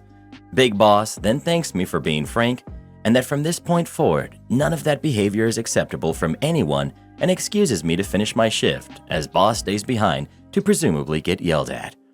There were a few instances of us butting heads after that along the same lines as before, but she didn't talk to me much after. I ended up moving on a couple of months after. Am I the jerk for telling my wife it's ridiculous to cry over soup? My wife is 4 months pregnant with our 5th kid. We have a 7-year-old, a 6-year-old, a 4-year-old, and a 2-year-old now. Since childcare is so expensive, she's been staying home. Money is tight right now, and her car broke down, so we've been relying on mine. She texted me and told me she was craving a particular can of soup, so I bought it and brought it home. She placed it on the counter and said she would make it after she gave the kids a bath. While she was upstairs, my dad came over and mentioned he was hungry, so I told him to help himself to anything in the kitchen as we had made dinner shortly before. Well, he ended up leaving to go home, and my wife came downstairs, then I heard her frantically searching for something. I asked what she was doing, and she was looking for the soup she left out. I told her I haven't seen it and that my dad came over, but he usually doesn't eat canned foods. I called him, and he admitted he did in fact take it and that he was sorry because he was unaware she was saving it. When I told her this, she started sobbing and saying she can never have one thing in this house and how bad she was craving it and wanting it so bad. She cried for almost an hour over it. Later, I told her that she was being ridiculous and that she was an adult and crying over something as stupid as a can of soup was for kids. She told me I didn't understand, and she's feeling very emotional lately and stressed. I talked to my mom, who told me I needed to give her grace and that my words were very jerkish. Am I the jerk? Edit. When I leave work, I'm going to buy her all the vegetable soup they have in stock. Also, when I say money is tight, I don't mean that we're struggling to survive. We took out a loan to build 3 extra bedrooms onto our home. Her car broke down about 2 months ago. I do leave her the car if she needs to take our daughter and son to their therapy appointments or if she wants to go somewhere. I was also outside building when my dad popped over. He stopped by to see if I needed help building the rooms. My wife was upstairs for a while doing bedtime routines, so they didn't see each other. I'll apologize and do the bedtime routine tonight and pick out the scariest shark movie I can find. She loves Jaws movies, so we will spend some time together. I do love my wife, even if it doesn't appear that way. Also, yes, we have 5 kids, but we wanted a big family. I wanted 3, she wanted 4. I was an only child, and she came from a big family. We had 4. After our last baby, she told the doctor she wanted her tubes tied. We aren't struggling to survive. We have food, shelter, clothes, and occasionally we go out to dinner and take the kids to fun places. The only issue is childcare because it's cheaper for her to stay home, and she asked me if it would be okay until our youngest goes to preschool. We may have a lot of kids, but we do take care of them. I work long hours at 2 jobs, so I'm pretty exhausted when I come home. Plus, I'm building rooms for our kids. I do help with my kids. I love my family. You're the jerk. She's pregnant. She's been dealing all day with 4 little tyrants. She feels unattractive, and she had a craving for some soup. As a comfort, and probably because she didn't get to finish a meal all day. The correct response should have been, "I'm sorry, it looks like Dad ate it. Go sit down and put your feet up. Give me 30 minutes and I will bring you a bowl." Then get in the car, get the soup, plus a few extra cans and maybe her favorite candy bar or something, and pamper her. What you did was mean. Don't invalidate people's feelings. You're the jerk. If money is tight, then why are you having more kids? Well, who do you think is the jerk? OP or his wife? Please let us know. Aren't you glad we don't have kids, Reddit boy? Don't want to listen to me? Okay, enjoy ruining a VIP event. Some background. I'm an audio engineer for one of the military bands in the US. Even though I've been working professionally in the music industry for many years prior to entering the military, my lower rank, E4 for those who care, is often a barrier with communicating with higher-ups. Some superiors see the value in my experience and advice, but others see the rank and disregard my opinions. It's not uncommon for me to be loaned out to non-band events to provide guidance. Also, this story takes place during 2020, when the military was under work-from-home orders. On to the malicious compliance. I was in my barracks room mixing some tunes on an average weekday when I get a call from my first sergeant. He essentially is the head honcho in my unit, just under the commander. "Hey OP, unit is having a battalion-level change of command ceremony today, and they've had issues with their PA system in the past. Can you go help out and make sure things go smoothly?" Totally. This was a fairly high-level change of command ceremony at the lieutenant colonel level, and the past few ceremonies had gone poorly due to technical problems. I was happy to help. I get prepped and make my way over to the location to start poking around the system. The gear being used is pretty beat up and looks like they chuck it all day in the closet. Whatever, still turns on for now. I noticed some people setting up the speakers behind the lectern in a way that would feedback as soon as the mic was unmuted. Also, the cable runs were prime tripping hazards with no cable ramps or gaffer tape to hold them down. This isn't just a safety risk, it's also a good way to rip out all the connections from the gear. There were a few other minor issues that needed fixing, but those were the most mission-critical problems. I go to find the person in charge and spot a sergeant major overseeing. I make my way over to him and introduce myself as the sound technician for the band, here to help and advise with sound stuff. Off the bat, he's a little short with me. "What can I do for you, OP? We're a bit busy here." I reiterate, I'm here to help with the PA and condense my observations into words. I'm partway into explaining the dangers with his speaker placement when he cuts me off. "This isn't our first rodeo, so we know what we're doing." At this point, I'm still going to give it my best shot before this event train wrecks. I make my way over to the staff sergeant plugging in speakers, and we start talking about placement and feedback. A minute or two later, the sergeant major comes over and interrupts us. "Hey, didn't you hear me earlier? We don't need you here. You can buzz off." Roger that, Sergeant Major. So I go home and report up why I wasn't able to help. The next day, my first sergeant tells me how horribly the system was feeding back, along with crackles and pops. Totally derailed the vibe, to the point where the new lieutenant colonel chose to leave the lectern and just talk loudly instead of using the mic. Moreover, the commanding general of the base, a 3-star general, had attended and was apparently very unhappy with the whole thing. And lo, the next week a memo comes down to me from the office of the commanding general to upgrade the sound system and put together a training on how to run it. Still makes me laugh thinking what the sergeant major's face must have looked like when they figured out that the only person qualified enough to advise them was the one he had told to buzz off. Site manager neglected to take care of my property, so I cost the property manager company over $500,000. Some background. I, 35 male, own a 72-unit apartment complex. When I bought it, it was in a good shape, and I spent several million getting all apartments renovated. The rent wasn't increased for any of the tenants, and I made sure that it never went up by more than $50 a year for lease renewals, baked into the leases. Shortly after all the renovations were completed, I started the search for a property management company and ultimately settled on one that seemed well aligned with wanting to put the tenants first. As we were doing the contracts, I had my real estate friend also look into them. Between him and my lawyer, they recommended having a clause added in there. The short of it is, if there are any legal actions brought up against me for the apartment complex due to neglect of the property management staff, the property management will be responsible for all those costs and any legal fees incurred. This wasn't added in secret, and the legal team from the property management company agreed and everything was finalized. They took over the management of the complex a month later. I was fairly hands-off and only visited the site every 3 to 4 months. Other than that, I'd have the monthly updates sent to me by the manager on site.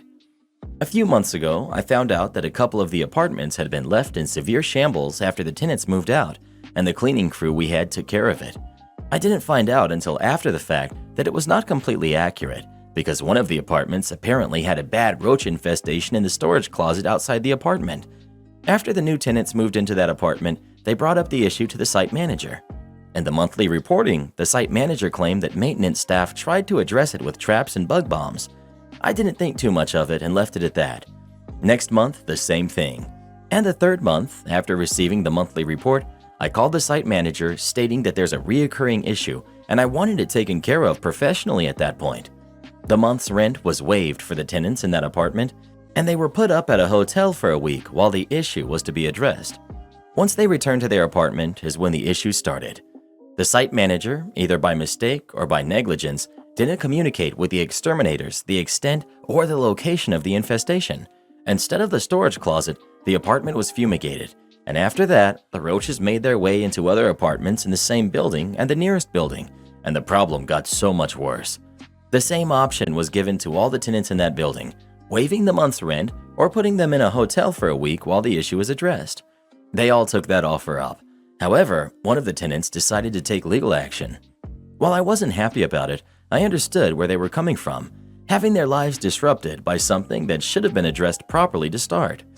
As we were midst negotiating with them during mediations, my lawyer reminded me of the clause with the property management company and suggested we give them what they want. That is where I started my nuclear revenge. I had the rest of the tenants from the 2 impacted buildings be suggested to anonymously that one of the tenants had filed a lawsuit for the damage and they should do the same by getting in on it. Through the mediation, I pretended to be outraged at the whole matter. The negotiation started at 3 months of free rent, but ultimately we all settled on 1 year of free rent for all those tenants. Overall, that came out to 16 apartments with rent averaging from $1,700 monthly that the property management had to pay for due to the negligence of the site manager, equaling to roughly $325,000 in just the lost rent that they had to pay for. And the cherry on top, due to the breach in service for property maintenance, they also have to provide free services for up to 6 months while I seek out a new property management company, costing them an additional $146,000 and still pay for the legal fees on top of that. Boyfriend screamed that he wanted me to pay for myself when we went out. I dated a guy for about 2 years and just recently kicked him out. This story is about how it all started to fall apart. My ex, 36 male, got stuck in traffic and pulled over for drinks and apps. He called me, 37 female, to join him.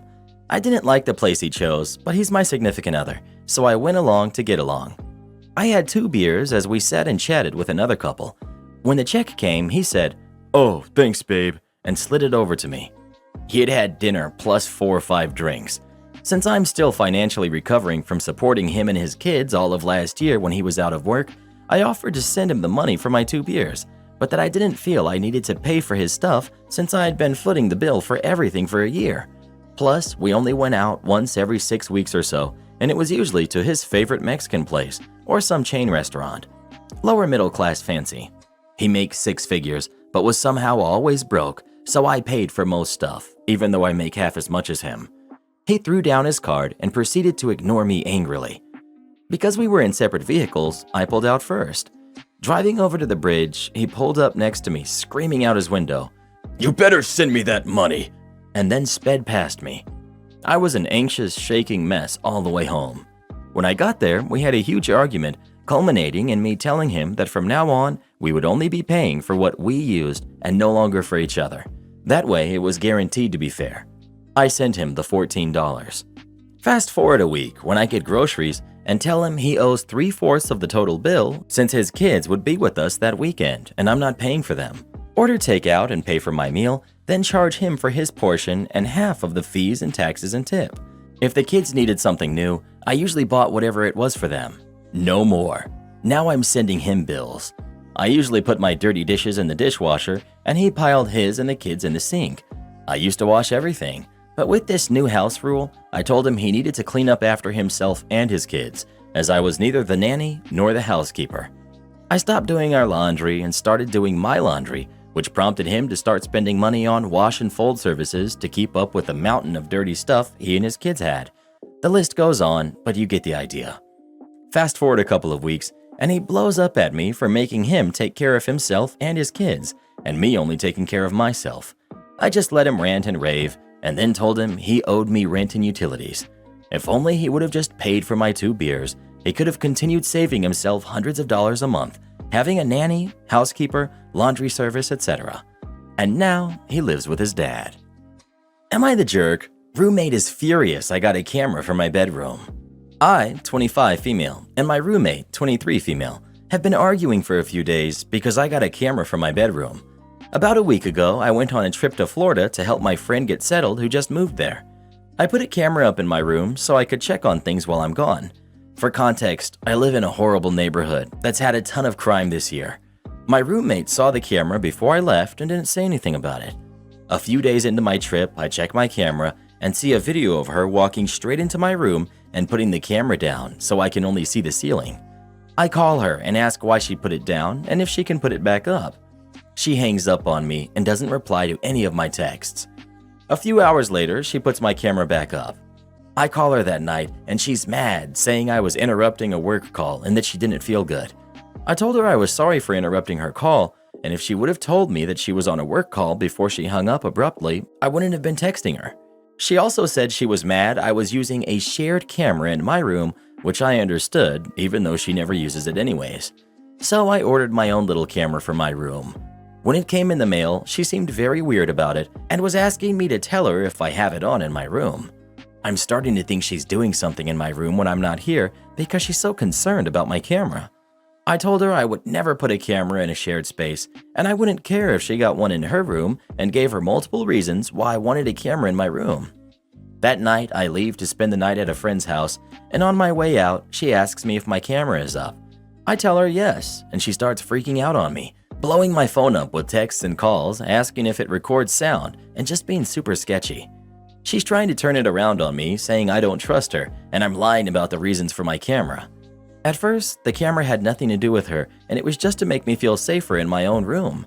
But now I'm starting to get worried she's doing something in my room, because I don't see why it's this big of a deal since she shouldn't really be in my room anyways. She started saying if I want to move out, just to be honest, and calling me a liar and all these horrible things, putting words into my mouth. The camera does not record sound, and I told her I would keep my door shut at all times since she's uncomfortable about it. However, she's still upset and saying hurtful things to me, as well as talking smack about me to her family and friends. I'm not sure what to do at this point.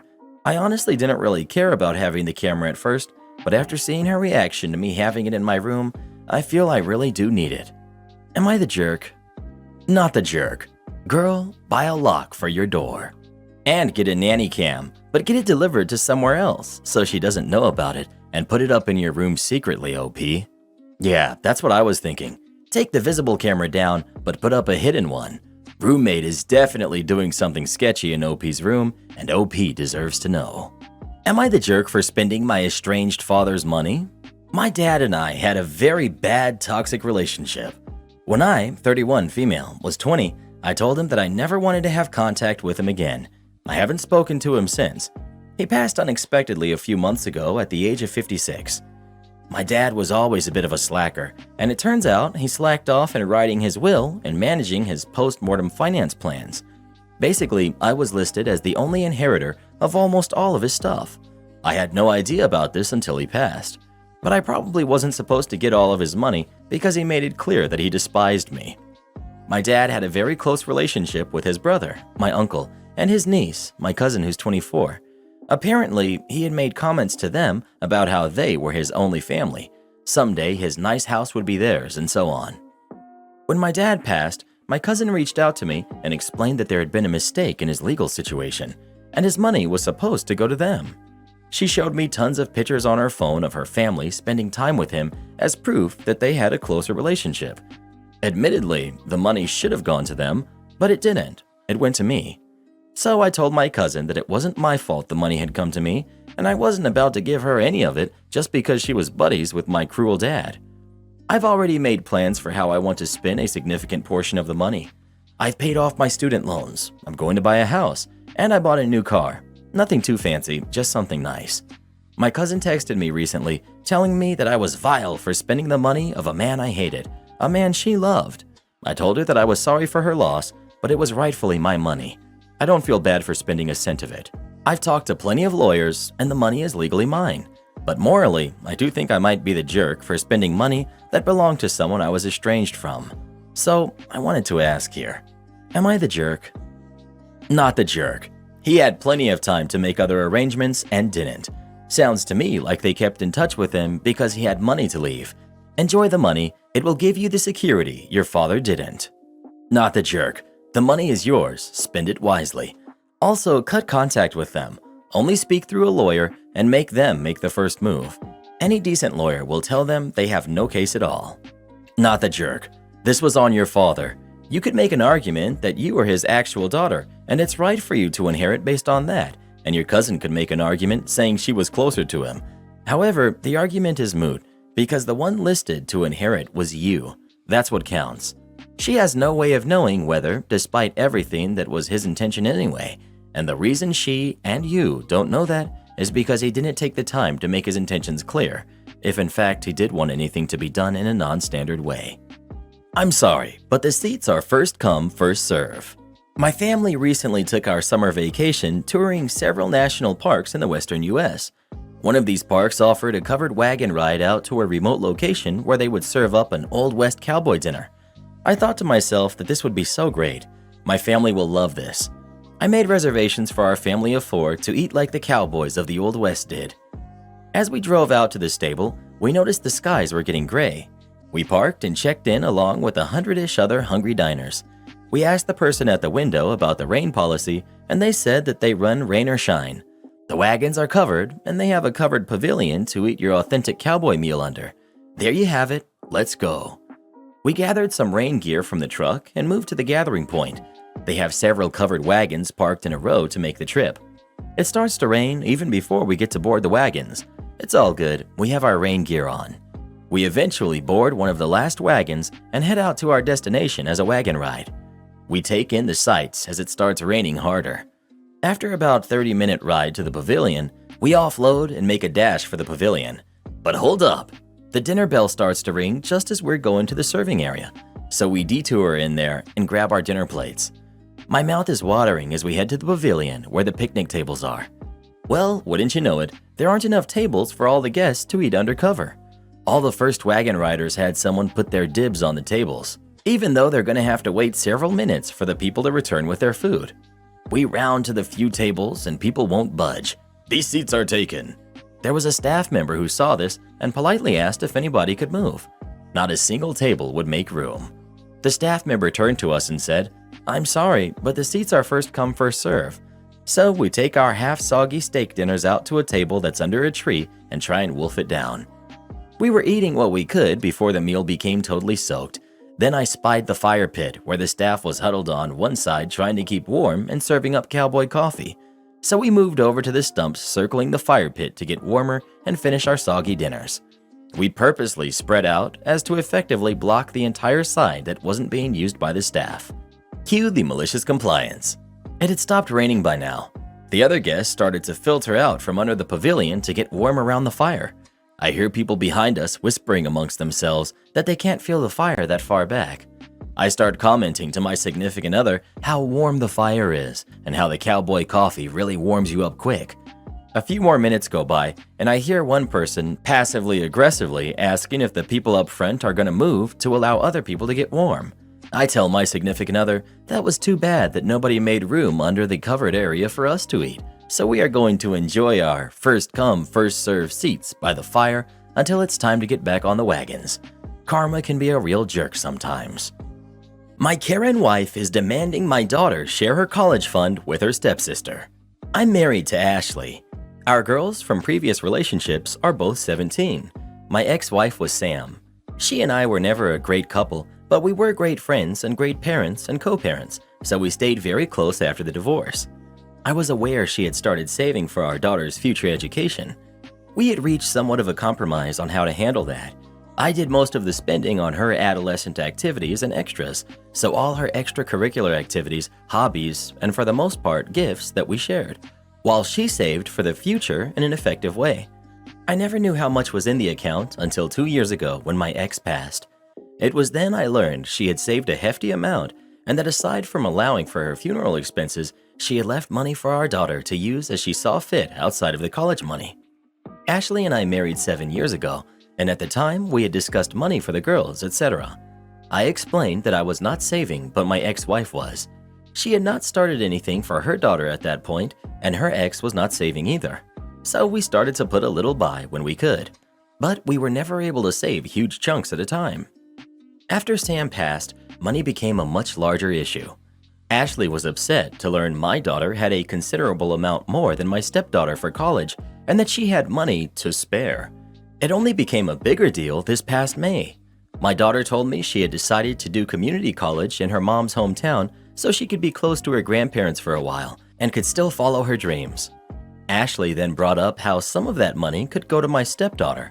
I told her no, that it was not our money, and even if she tried to suggest that it would be mine, seeing as my daughter is a minor, I pointed out that it would be stealing to just take it away from her, and I had never contributed to that fund directly, and it would be taking my ex-wife's money. Ashley went off about Sam putting so much away when she knew our daughter had a stepsister and how she was selfish to make her so much better off than her only sibling. I told her she needed to get over that because Sam only had one kid to think about, and it wasn't her job to think about my stepdaughter or even any biological kids I could have had after our divorce. Ashley told me to think about my stepdaughter. I told her my stepdaughter is not entitled to my daughter's money or my ex-wife's money, whichever way she wanted to look at it. She asked how I could be so callous about her daughter's disadvantage. Am I the jerk? Not the jerk. Your ex-wife saved it for your daughter, not the stepdaughter, so she's not entitled to any of it at all. Not the jerk, but your wife sure is. For me, this childish behavior would be a reason to break up. Not the jerk. Sam saved for her daughter, her only daughter, not for a stranger's kid who she had no responsibility for. Don't punish your daughter by taking away her college fund that her mother set up for her just because your wife doesn't know how to make good financial decisions for her kid. OP. I would never take away from my daughter. I would also never expect Sam to have saved or given money for my stepdaughter. Mostly, I was just questioning my own handling of saying no and staying firm, whether I lack more care or compassion in this matter. Not the jerk, but definitely explain to your daughter that it's her money left by her mother. It seems like she has a good idea of what she wants to do with it. Maybe talk to her about financial responsibility and all of that as well. I feel like your current wife might be the type to try and guilt your daughter into giving up some of the money or sharing. OP. I don't believe my wife would go for that. I do believe this might not be over with her and me, but it will change our marriage incredibly if she continues to push for this. My daughter wouldn't share with her stepsister. Neither would my stepdaughter. The girls are not close and don't have a sisterly relationship. It's fine, but they are not each other's biggest fans. I also have the kind of relationship with my daughter where she would tell me if someone was trying to pressure her. Well, who do you think is the jerk? OP or his wife? Please let us know. We've heard similar stories a few times, and I can just never understand the audacity of these Karens. Am I the jerk for taking my wife's side after she screamed at my crazy mother? I, 33 male, am married to my wonderful wife Melody, who's 29, and she's currently pregnant with our first kid together. I have a 6-year-old daughter, Tina, whose mother and I split 50-50 custody, so I know for the most part what Melody needs in order to feel supported while she carries our kid. I've been spending lots of time making sure she's comfortable and taking on more of the load at home so she's not doing too much. This is her first kid after all, and it's obviously a lot for her physically and emotionally. My mother and Melody don't get along too well. Mom didn't like my ex either. We broke up because we were headed on different paths, not because of my mother, and there's no bad blood. So I think she just doesn't like her because she's dating me for whatever reason. It's weird. She's very nitpicky about Melody, how much she does around the house, how emotional she is. Melody already cries very easily, and being pregnant has made her even more sensitive, which is fine. The fact that she wants to be a stay-at-home mom, it just seems like nothing Melody does is okay. I do, however, stand up for her and do not just allow my mom to talk down to her. Today, before picking up my daughter from summer camp, Melody went to 3 different grocery stores to find rotisserie chicken. She's been talking about it since last night and really wanted one. She sent me picture messages documenting her quest for the chicken and finally found it. My girl was happy. Rotisserie chicken is also kind of a comfort food for her, like spaghetti, because her mom used to make one of those when she was having a lazy day and didn't feel like cooking. She was planning on serving that with some other basic sides for dinner. Perfectly fine with me. My mother came by to see Tina and started telling Melody the chicken is bad for her and she should not be eating that while pregnant. Melody said it's fine. She usually eats healthy and just wants this one thing she's craving. My mom went on about how unhealthy it was and said she needs to eat something else. Melody said no and went to the backyard to FaceTime her family, out of state. When she came back, my mom had thrown out the food and ordered takeout. a salad for Melody, and pizza for everyone else. Melody asked where the chicken was, and my mother told her she needs to start being a responsible mother and eat correctly for the baby. Melody screamed, "What's wrong with you? Why are you always such a jerk to me?" She then started crying and called me home. I came back and asked my mother to leave after hearing her story and said she's not to come back until she apologizes for how she treated Melody. My mom went on about how I'm choosing another woman over her, but I just think enough is enough, and Melody reached her limit. She apologized to me for blowing up when Tina was in the house, but I told her it's okay, things happen. Tina is okay, and I went to find her another chicken before the store closed. My dad thinks I'm right for taking Melody's side, but my brother thinks I should always defend Mom, so am I the jerk? Edit. Okay, not to be that guy, but I did not expect this to get so much attention. I woke up to so many notifications, and I'm going to try to go through as many as I can, but thank you for all of the support. Melody loves all the kind messages from all of you, especially the mamas and soon-to-be mamas who get it, as she put it. 1. My mom claimed it was the seasoning and fat and grease that made the chicken bad for her. It's all BS, but that's what she claimed. I'll talk to my dad first, then have a family meeting. 2. I do plan on having a sit-down with both my parents and my brother. I'll talk to my dad first, then have a family meeting. A lot of you asked why I would still want my mom around, and honestly, maybe I'm just weak, but that's my mother. However, if she cannot learn to change and respect my family, then we will just have to go no contact. It's hard, but it is what it is. Melody doesn't even want to completely cut her out, she just wants change as well. But I will protect Melody at all costs, and if that means cutting off my mom, then so be it. 3. My ex and I did not break up because of my mother. We had different ideas of where our lives were going. Tina was not planned, and we were already heading towards our separate ways before she was pregnant. We tried to make it work for Tina, but that's not what relationships are about. So we split, and it's working great. My ex and Melody get along great. Tina is happy, and we work through things as one big blended family. My ex and Melody have talked about my mother with each other before, and that was when I realized I needed to see a therapist to work through my childhood with a mom like mine. It's a process. I'm working through it as best I can. 4. Some people asked about our culture. We are all Black American, so I think it's more of a mom-son thing than a cultural thing. Not the jerk. Glad you went on a hunt for chicken to replace the one that your mother threw away. Great husbanding on your end, OP. What is wrong with your mom, though? OP. I couldn't let her 3-store quest be for nothing. She really wanted that chicken. I have no clue what's up with my mom. I want her to be able to be in my kids' lives, but we need some serious boundary work. I don't know what to do, dude. Not the jerk, but your mom sure is. As a former pregnant woman, if my mother-in-law would have thrown away food I was craving and ordered me a salad instead, I would have thrown her on a rotisserie and spun her around until she apologized. Am I the jerk for taking in my niece despite my husband's complaints, even though we are child-free? I'm 25 female, and husband is 27 male. Niece is 3 years old. My sister asked me if we would take her daughter since she had to go out of town for a surgical procedure and wouldn't be able to care for her daughter while she recovers. I ran this by my husband, who immediately said no and shook his head. I said it was my niece, and that just because we weren't really fans of having kids ourselves doesn't mean we can't do a favor for family. It ended in an argument, but I ended up taking her anyways.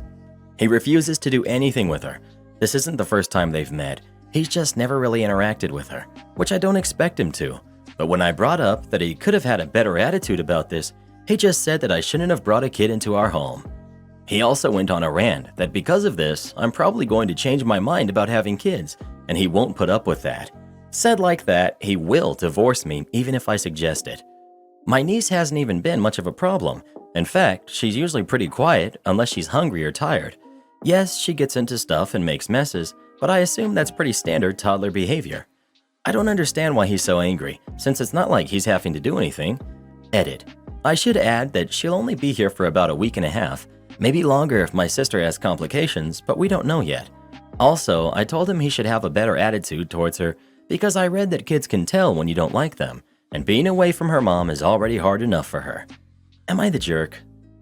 People are saying you're the jerk because he said no and that should be a mutual decision, and I would normally agree, but I'd be pretty upset for my partner telling me that I can't help out my sister in a tough situation like that. It's not like it's permanent, for no real reason apart from him not liking kids. This isn't a social visit, it's a family emergency. And then the comments about divorcing at the mention of wanting kids? That's a big leap. Shows where his head is at. Spoiler, not focused on sister's surgery and well-being of niece. And just a pretty jerk thing to say in general. This is at least an everyone sucks here, but personally I'd say not the jerk. Exactly. I'm child-free myself, but when my best friend donated a kidney to his wife, I was ready to be with their kid for 2 months if need be while they recover. Thankfully, I didn't need to watch the kid for 2 months, because his father flew in from out of the US to be with him. But I was ready to do so if needed, no matter how I feel about having kids. That's what you do for family, chosen or not. It's his family too, and he should have never said no. He should care enough to sacrifice his freedom for a couple of weeks. The sister wouldn't have asked if she had better options, I assume. Not the jerk. Reddit just loves these adamantly child-free types and act like the existence of any kid in the immediate vicinity is some sort of personal affront to their autonomy and personhood. OP, for goodness sake, it's 10 days at the most. He can get over himself. God forbid this isn't just the first warning sign of a long life with a guy growing gradually more mean about kids over time. Not the jerk. Not the jerk. I'm surprised some people are voting you're the jerk here. OP did a favor for her sister who's having a complicated surgery. I'm sure the sister tried finding other means of childcare. This is what family does for one another. Doesn't mean she is entitled to do it, but OP has the empathy to do so, which OP's husband is seriously lacking. Some people think that if someone declares themselves child-free, they must not be asked to be in the presence of any kids ever again. And because they are child-free, they should never be asked to even watch a kid for 5 minutes or else they'll be cursed with being a parent or something. It's weird. OP is not the jerk. At first, the headline made me assume like she's taking the niece in permanently. But a week? That's just doing your sister and niece a huge favor and something people with good relationships do. It isn't like she dropped her off on your doorsteps. I'd rather take care of a 3-year-old than a newborn or a baby. You're the jerk. Sure, this is how it starts out. Let's watch my niece this weekend. My nephew wants to go to the zoo. Let's take him. Before you know it, it's, hey, the kids are staying with us for a month while their parents go on vacation. Then it's, my niece is having problems with her parents. She's going to stay in the guest room until she goes off to college this fall. I know my examples may sound extreme, but trust me, you have to put your foot down early with this type of stuff, or your house will become the free daycare for the whole extended family. You and your husband chose to be child-free. That doesn't make you the designated babysitters. I went through this same thing with my wife before I left her. There was no way I'd be spending my time and money raising someone else's kids when I specifically chose not to have any because I dislike them. Well, who do you think is the jerk? OP or her husband? Please let us know. I don't get how so many people dislike kids. How could you dislike something that's loud, rude, dirty, disrespectful, and smells like cheese? Am I the jerk for reporting my colleague to HR? Background. I, 26, female, just started my first job after finishing my master's and work in a department with another colleague, 27, female, Thea, who joined the company 2 months before me. She's currently in graduate school, and I'm amazed at how she is very efficient and fast in her tasks. I noticed that Thea is always assigned complicated tasks despite being new to the company, and I wanted to join the project she's in so I can learn from her. Initially, Thea was fine with it, and I learned that she is someone who will implement very strict timelines in order to get things done. I had trouble keeping up because I wasn't used to having such deadlines, but she would just tell me to be faster next time and move on. Recently, she put up a huge whiteboard at her desk which detailed all her meetings and tasks for the month. I was very impressed with the setup and asked her what the tasks on her board meant. She became very irritated when I asked if there was room for one more teammate, and she finally snapped and said, "Not everything with my name needs you involved." I was surprised at her hostility, but just thought she was having a bad day. But ever since then, she's been very distant and just generally difficult to work with. She wouldn't be as helpful as before when it came to retrieving documents that I need, implemented tougher deadlines, and would just avoid me by going home earlier. I felt that she was creating an overly hostile work environment that was affecting my productivity, and felt like the right thing to do was to report her to HR. I did so, after collecting some evidence, and HR said that they would talk to her. Well, the talk didn't seem to go well, because now our boss has told me to just stay out of her way and removed me from all projects that involve her. Thea has even been moved to another section in the office closer to our seniors, who I've heard have been trying to placate her to stop her from leaving. I'm conflicted as I don't want to ruin my workplace relationships, but it was very difficult to work with her, and I did what I thought was the right thing to do to advocate for myself. Am I the jerk? Edit. Okay, so I posted this on my way to work, and I didn't know my story would be so riveting to all of you.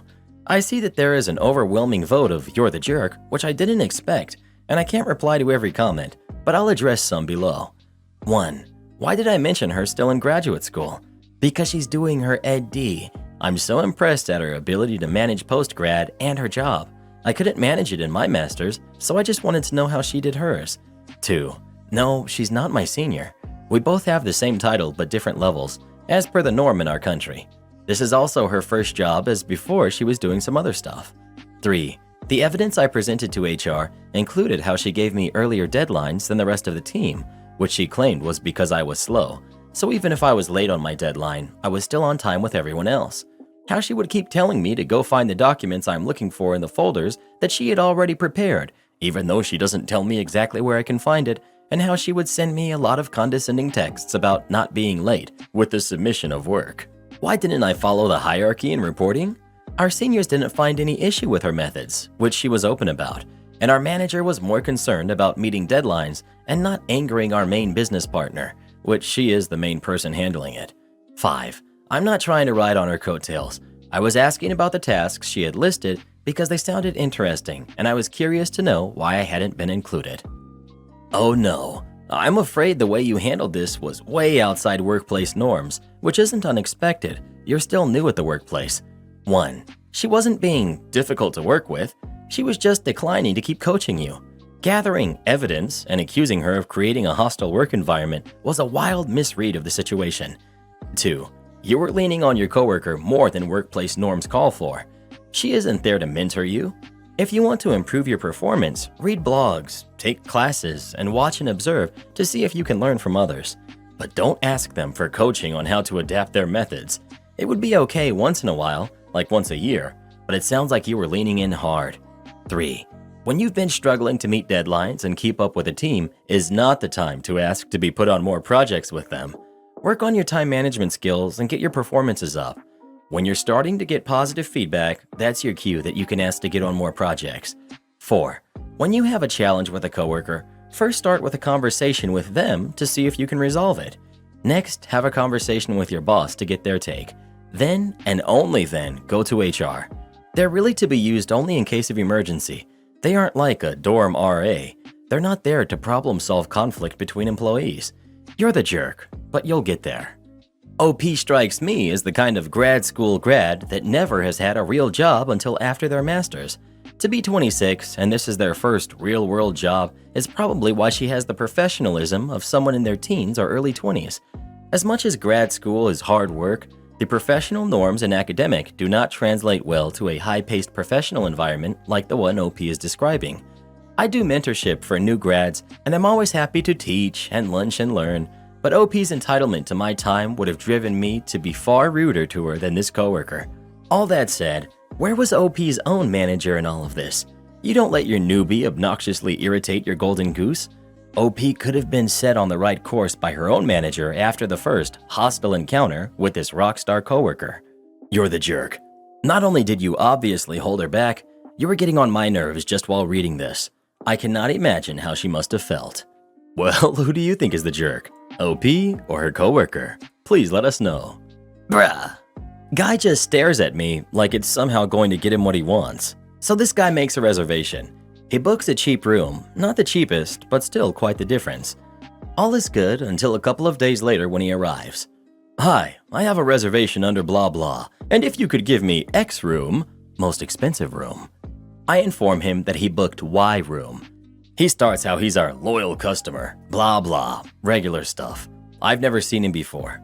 He then starts complaining about everything and acting really strange, like extremely odd. He would just stop talking and look at me. I thought he was going to say more, but nope, he just stared at me. I then just repeated, Sir, you booked the Y room, but for the difference of this much money, you can get that room. He just stares at me. Now I'm used to getting stupid stares from people, but this guy was not drunk or anything. He just stared at me. I stare back at him. There's silence. I try to be nice and just calmly repeat it again. He then finally says that it's too much and he wants to keep the original room. Go forward 2 months. I see the reservation for the same name, and now he books the cheapest possible room we have, but it's the beginning of summer, so the prices are double than what they were. He shows up at 9 a.m., and before I can even say hello, "Hi, well, today I booked your best room." I'm thinking to myself, what? You booked the cheapest room we have, much worse than what you did the first time. Anyways, I first inform him there are no rooms available yet as we were full the day before, and the current guests are still eating breakfast, that he needs to come back later. He just smirks and gives me his stupid stare again. I ask him to come back later and the room will be ready for him at this hour. I also inform him that he has not actually booked our best room, but the cheapest room. He just stares at me like I'm stupid again.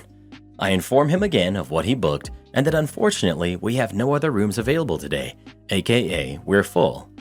He keeps staring at me and smirks again. This time I just decide enough. I stare back at him. I just didn't care. He was obviously a bad guest in my book, and I really don't care anymore for his weird staring trick. He just kept staring at me. I wait for him to say something. It's his turn. He doesn't flip out or start yelling. He just says how unprofessional I am, and what do I have against him?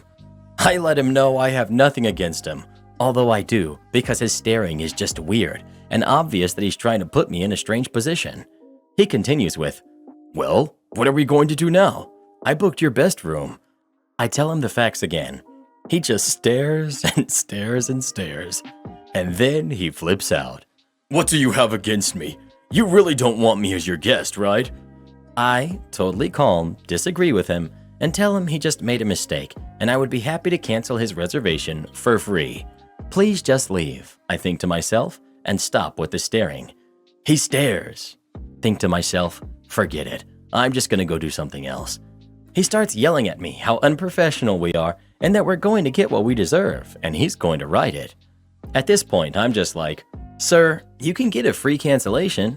He insists that it's not possible and shows me how he's paid already for the best room. I try to show him what he booked. He keeps moving the phone away, just showing me that he has paid. I finally get to show him. And now here you are. Request free cancellation. And he quickly moves his phone away like I was trying to click it. This goes back and forth for a while when he finally gives up and cancels his reservation. He leaves, telling me how we're going to get what we deserve. Thank you, and please don't come back. Completely destroyed my morning and the rest of the day. Not to mention I'm alone today and have somewhere around 80 checkouts and I'm totally unprepared and already exhausted. I googled him later and see that he's a public speaker, has some strange wannabe TED Talks, and his weird videos and portfolio. I'm thinking to myself now, dude, your strategies might work on some people, but staring like that is just weird and puts people in uncomfortable situations where they just start talking, I guess.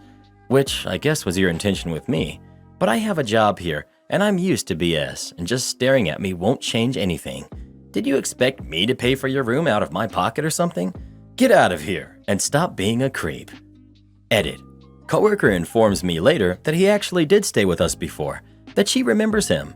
Must have been a long time though since he's not in the system anymore. But that he's gotten really strange. He used to be really nice.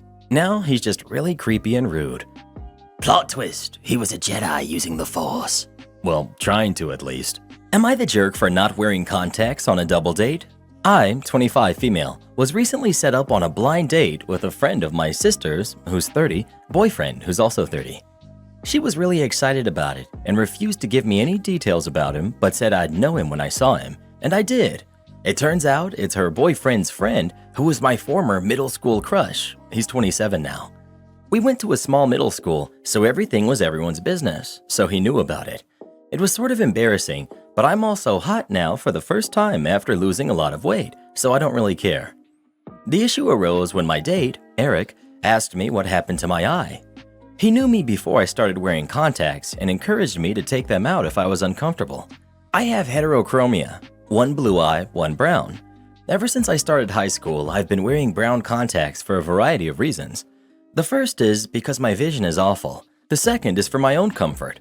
Most people are normal about it, but I've had some people be aggressive about proving that my eyes aren't fake. The third is because my sister didn't want me taking attention away from her during her senior year of high school, so she asked me to wear contacts. After she graduated, I stopped wearing them, but whenever I would do anything with her, since she would request that I wear contacts to cover up my condition, I do it automatically whenever I see her now, because if I don't, she'll get really withdrawn and start crying. Anyway, my sister was really happy that my date went well and suggested that we all go out together. We ended up going to a local farm/garden center. I decided not to wear my contacts because my eyes tend to get very irritated with the combination of the heat and the dust. My sister knows this, so I figured her suggesting this particular venue was her way of giving me permission to come in just glasses. When her boyfriend saw my eyes, he was fascinated. He kept asking me questions about it and making jokes.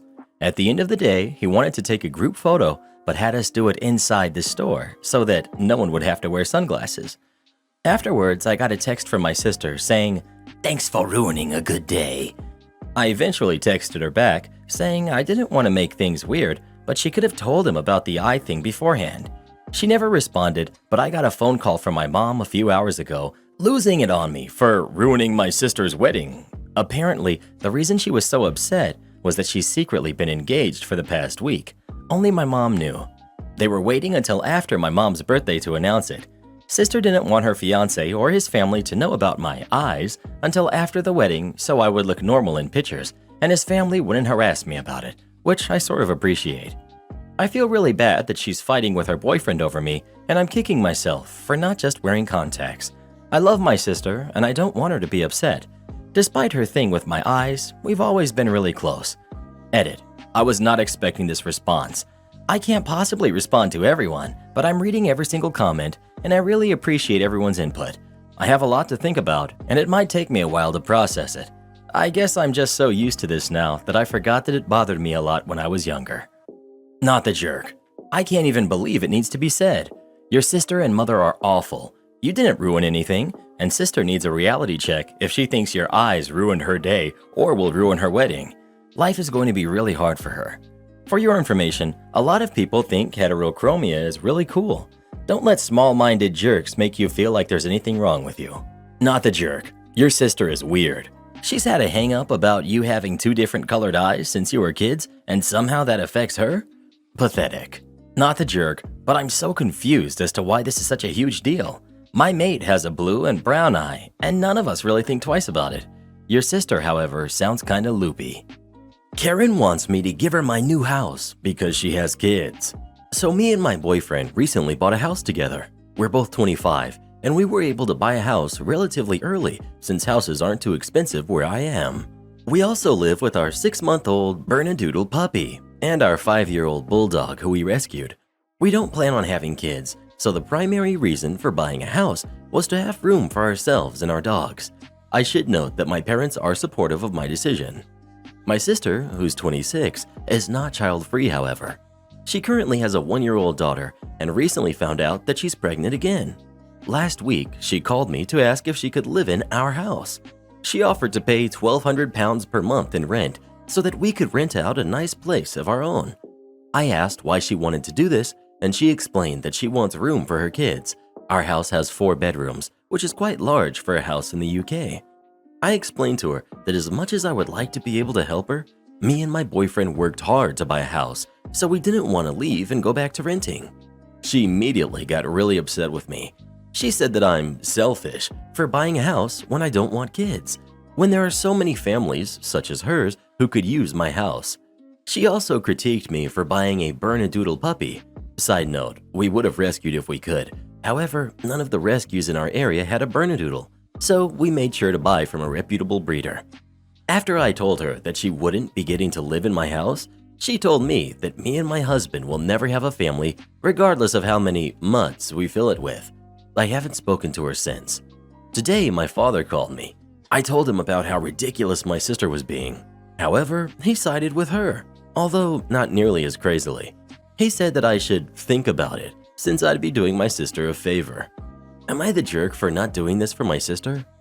My cousin is having a baby and demands I hand over my savings. I, 24 female, am a bit paranoid when it comes to money. I didn't grow up in poverty, but times are tough, and the idea of living paycheck to paycheck makes me uncomfortable. It's important to mention that now I have a stable, good-paying job, but I struggled a lot during college since my parents weren't able to save enough for my college fund, so I worked bad jobs and I was constantly exhausted during those years. I still ended up in some debt, and I want to be free of it ASAP. It's also important to mention that I come from a pretty religious family. When I landed this job, I decided to start an emergency fund. I put aside a few $100s every month so that, in case of anything happening, I get sick, lose my job, etc., I will not end up in more debt or even worse. The only people that know about it are my sister, who also plans to start her own emergency fund after she graduates and lands a good job, and I. I 100% trust my sister, so I think my aunt or someone else overheard us talking about it. Now the issue is this. My cousin, 22, male, his girlfriend, who's also 22, is pregnant, and they decided to keep it even though they know darn well they can't afford it. None of them have a stable job, inheritance, or anything. A few days ago, he came to ask me to give him my emergency fund since he's having an emergency. I was speechless.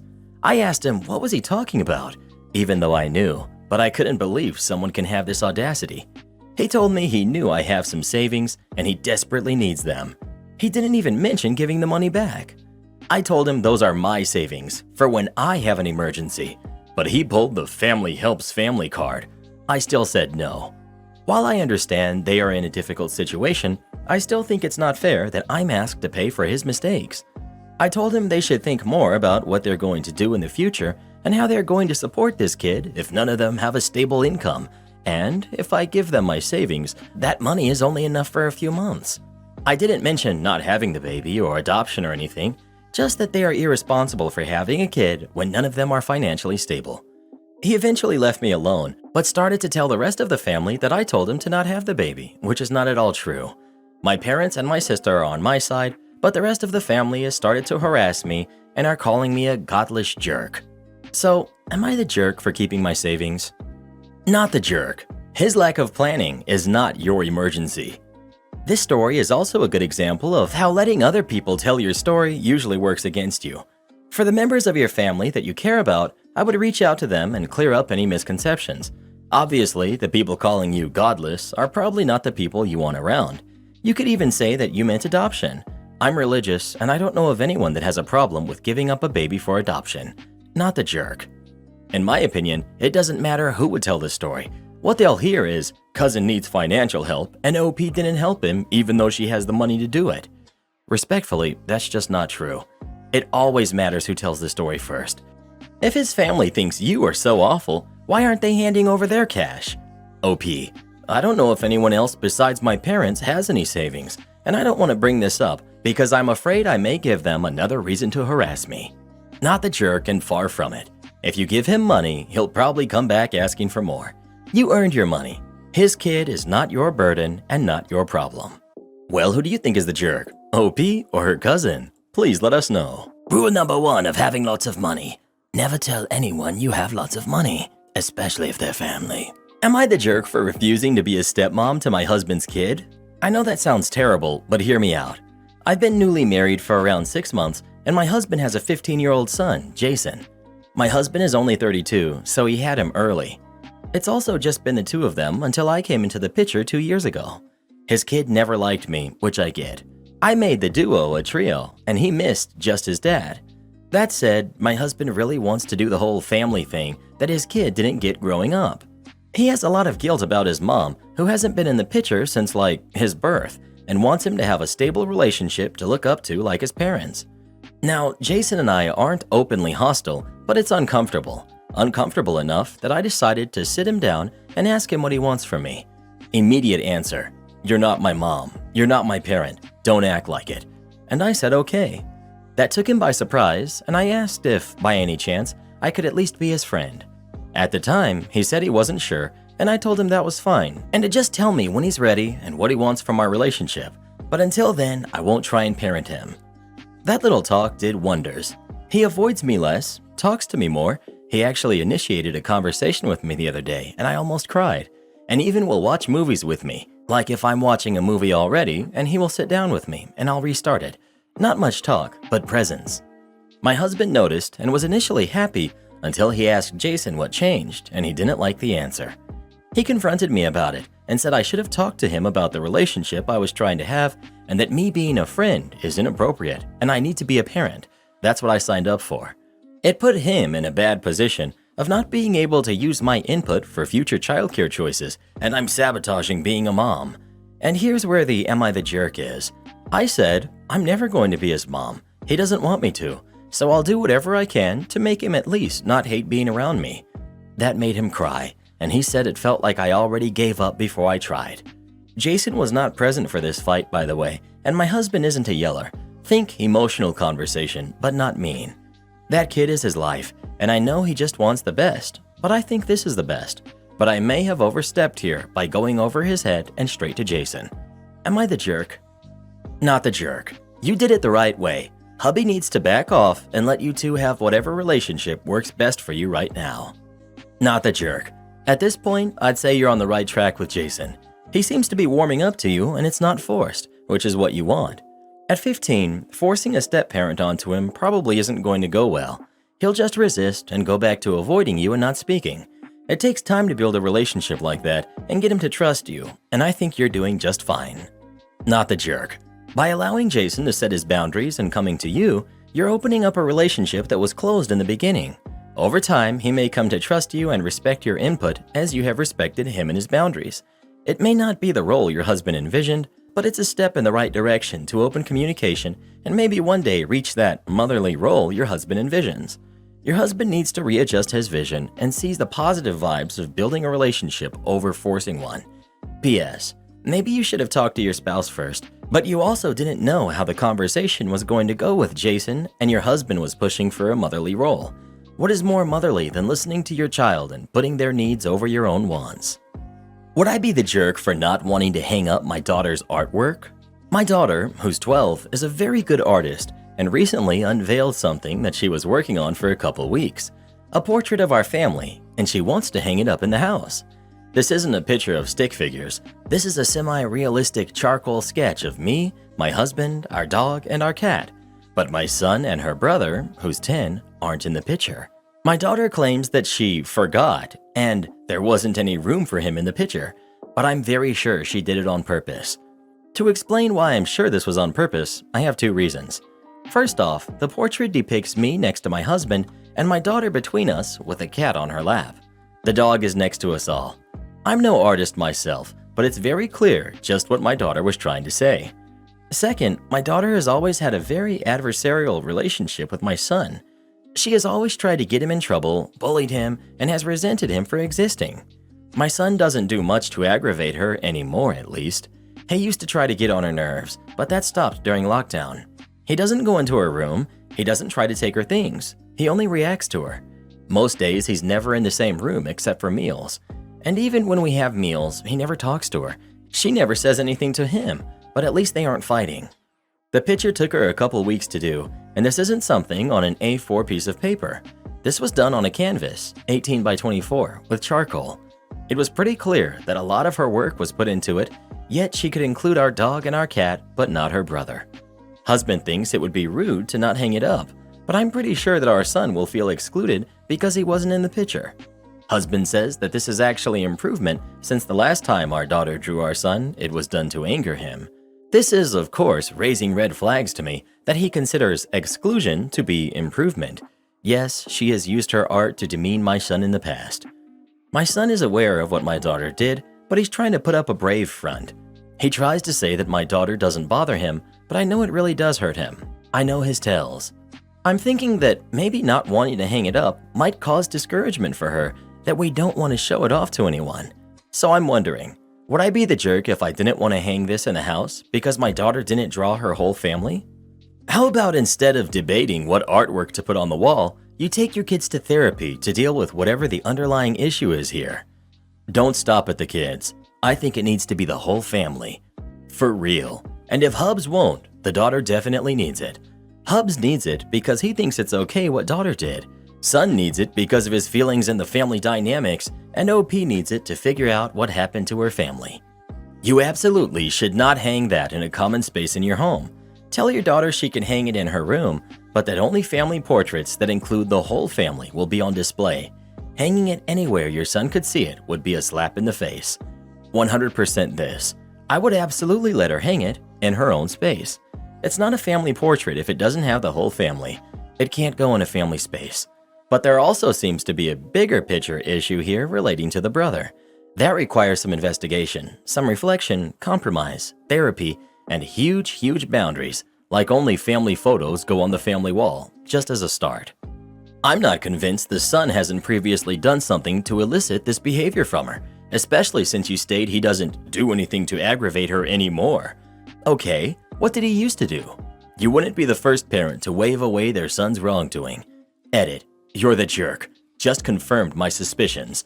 Absent parenting led to this, and the son is just as much to blame as the daughter for them not getting along. But you've unfairly pinned all the blame on the daughter. Well, what do you think? Should OP hang up this artwork in the living room or not? Please let us know. When I was little, my brother and I were always fighting. I guess I just thought that was normal. Am I the jerk for expecting my husband to cook for us while he's not working? My husband broke his ankle and had to have surgery. He has a cast for now and crutches to get around the house and has been home less than a week. Normally, we either take turns cooking or cook together when we both get home. But since he'll be home for a number of weeks, I told him he should start covering dinner for both of us. He said he'd do what he could. The first day, all he made was grilled cheese and soup. Stuff like that doesn't really constitute a meal, or he orders takeout. Once in a while, okay, but it's been like that ever since he's been staying home. Yesterday, I asked him to do something with more sustenance, like a baked dish with a side salad. Protein and vegetable sides.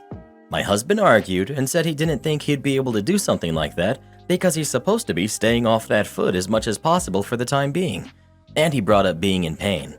I totally get the pain, but I reminded him that there were ways to make a good dinner even with a broken ankle. He has his crutches, could bring a stool or rolling chair into the kitchen, or get everything to the table and sit to do the prep.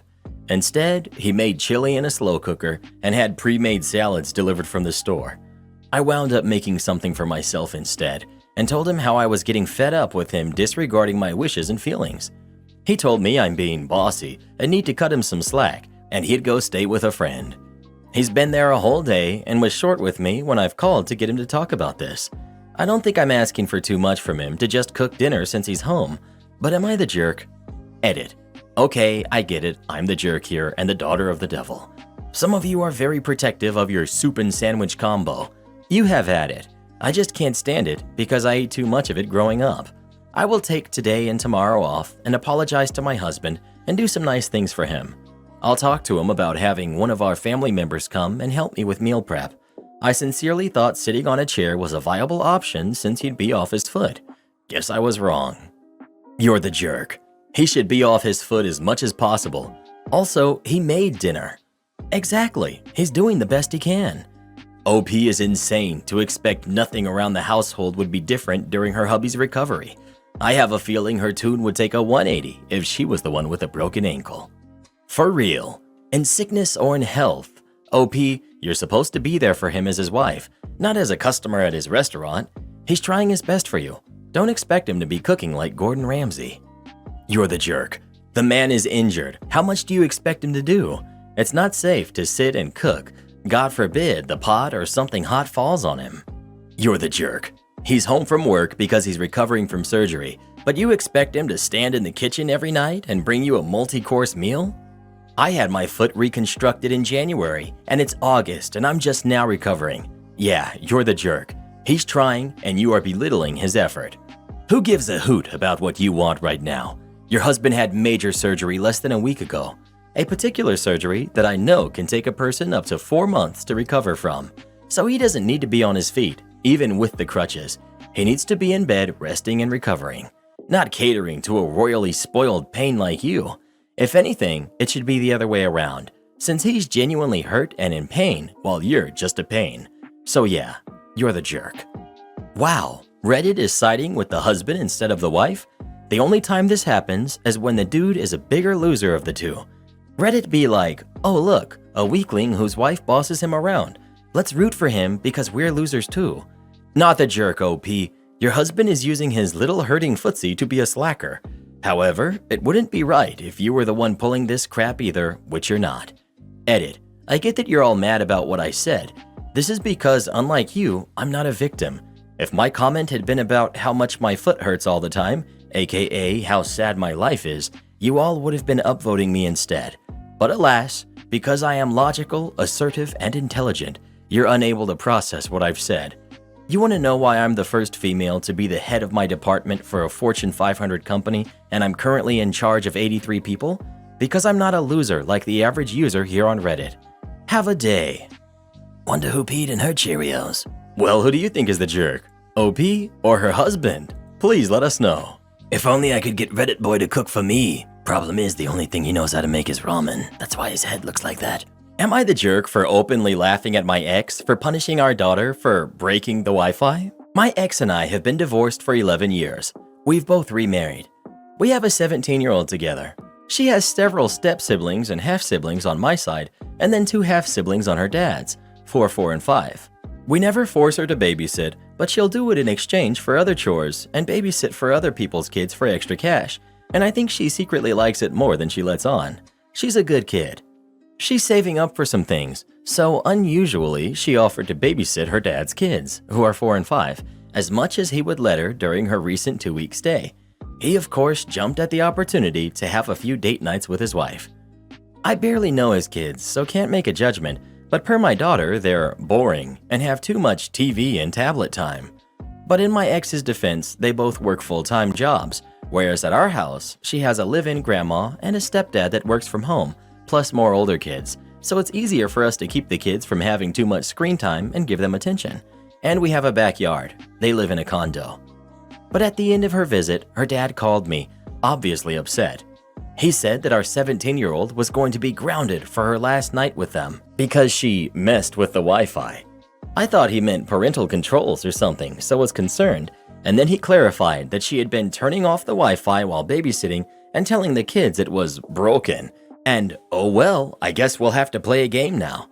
She openly told her dad it was because she was bored. I'm not sure if either kid mentioned it to the parent, but I guess not enough, because it took them a few date nights to realize what was going on. Once I fully understood what my ex was saying, I couldn't help but laugh and say, "You're mad at her for playing with your kids instead of just watching TV with them?" And he was like, "She's not their parent. It was too controlling. She lied to them." I was like, "She did you a favor. They even did a craft with her," and he got upset at me and said that this was where her attitude came from. Ironically, her grounding was taking away her devices for the night. She didn't even mention the punishment to me, but I'm still in hot water with my ex for undermining his parenting. He actually wanted me to have my own talk with her and potentially continue the punishment, or at least the conversation in some way, which we both do for actual offenses, but I refused. She's not the kind of kid who would tell her dad or stepmom to their faces she thought his kid should have less screen time, but he might have picked up on her feelings anyway, so maybe that's where this is coming from. Not the jerk. Your daughter is resourceful, creative, and engaging. You see the value in her decision. He has limited views and is not applying critical thinking. No punishment necessary. She deserves a raise. Not the jerk. But I would just tell him he's a hypocrite, and if he's trying to create reasons that his about-to-be an adult daughter doesn't want to see him as soon as it's her choice, he's doing it. Also, good luck getting her to babysit now that you've punished her for doing what any normal person would say is a fantastic job. Am I the jerk for selling my brother's Pokemon cards and refusing to pay him back?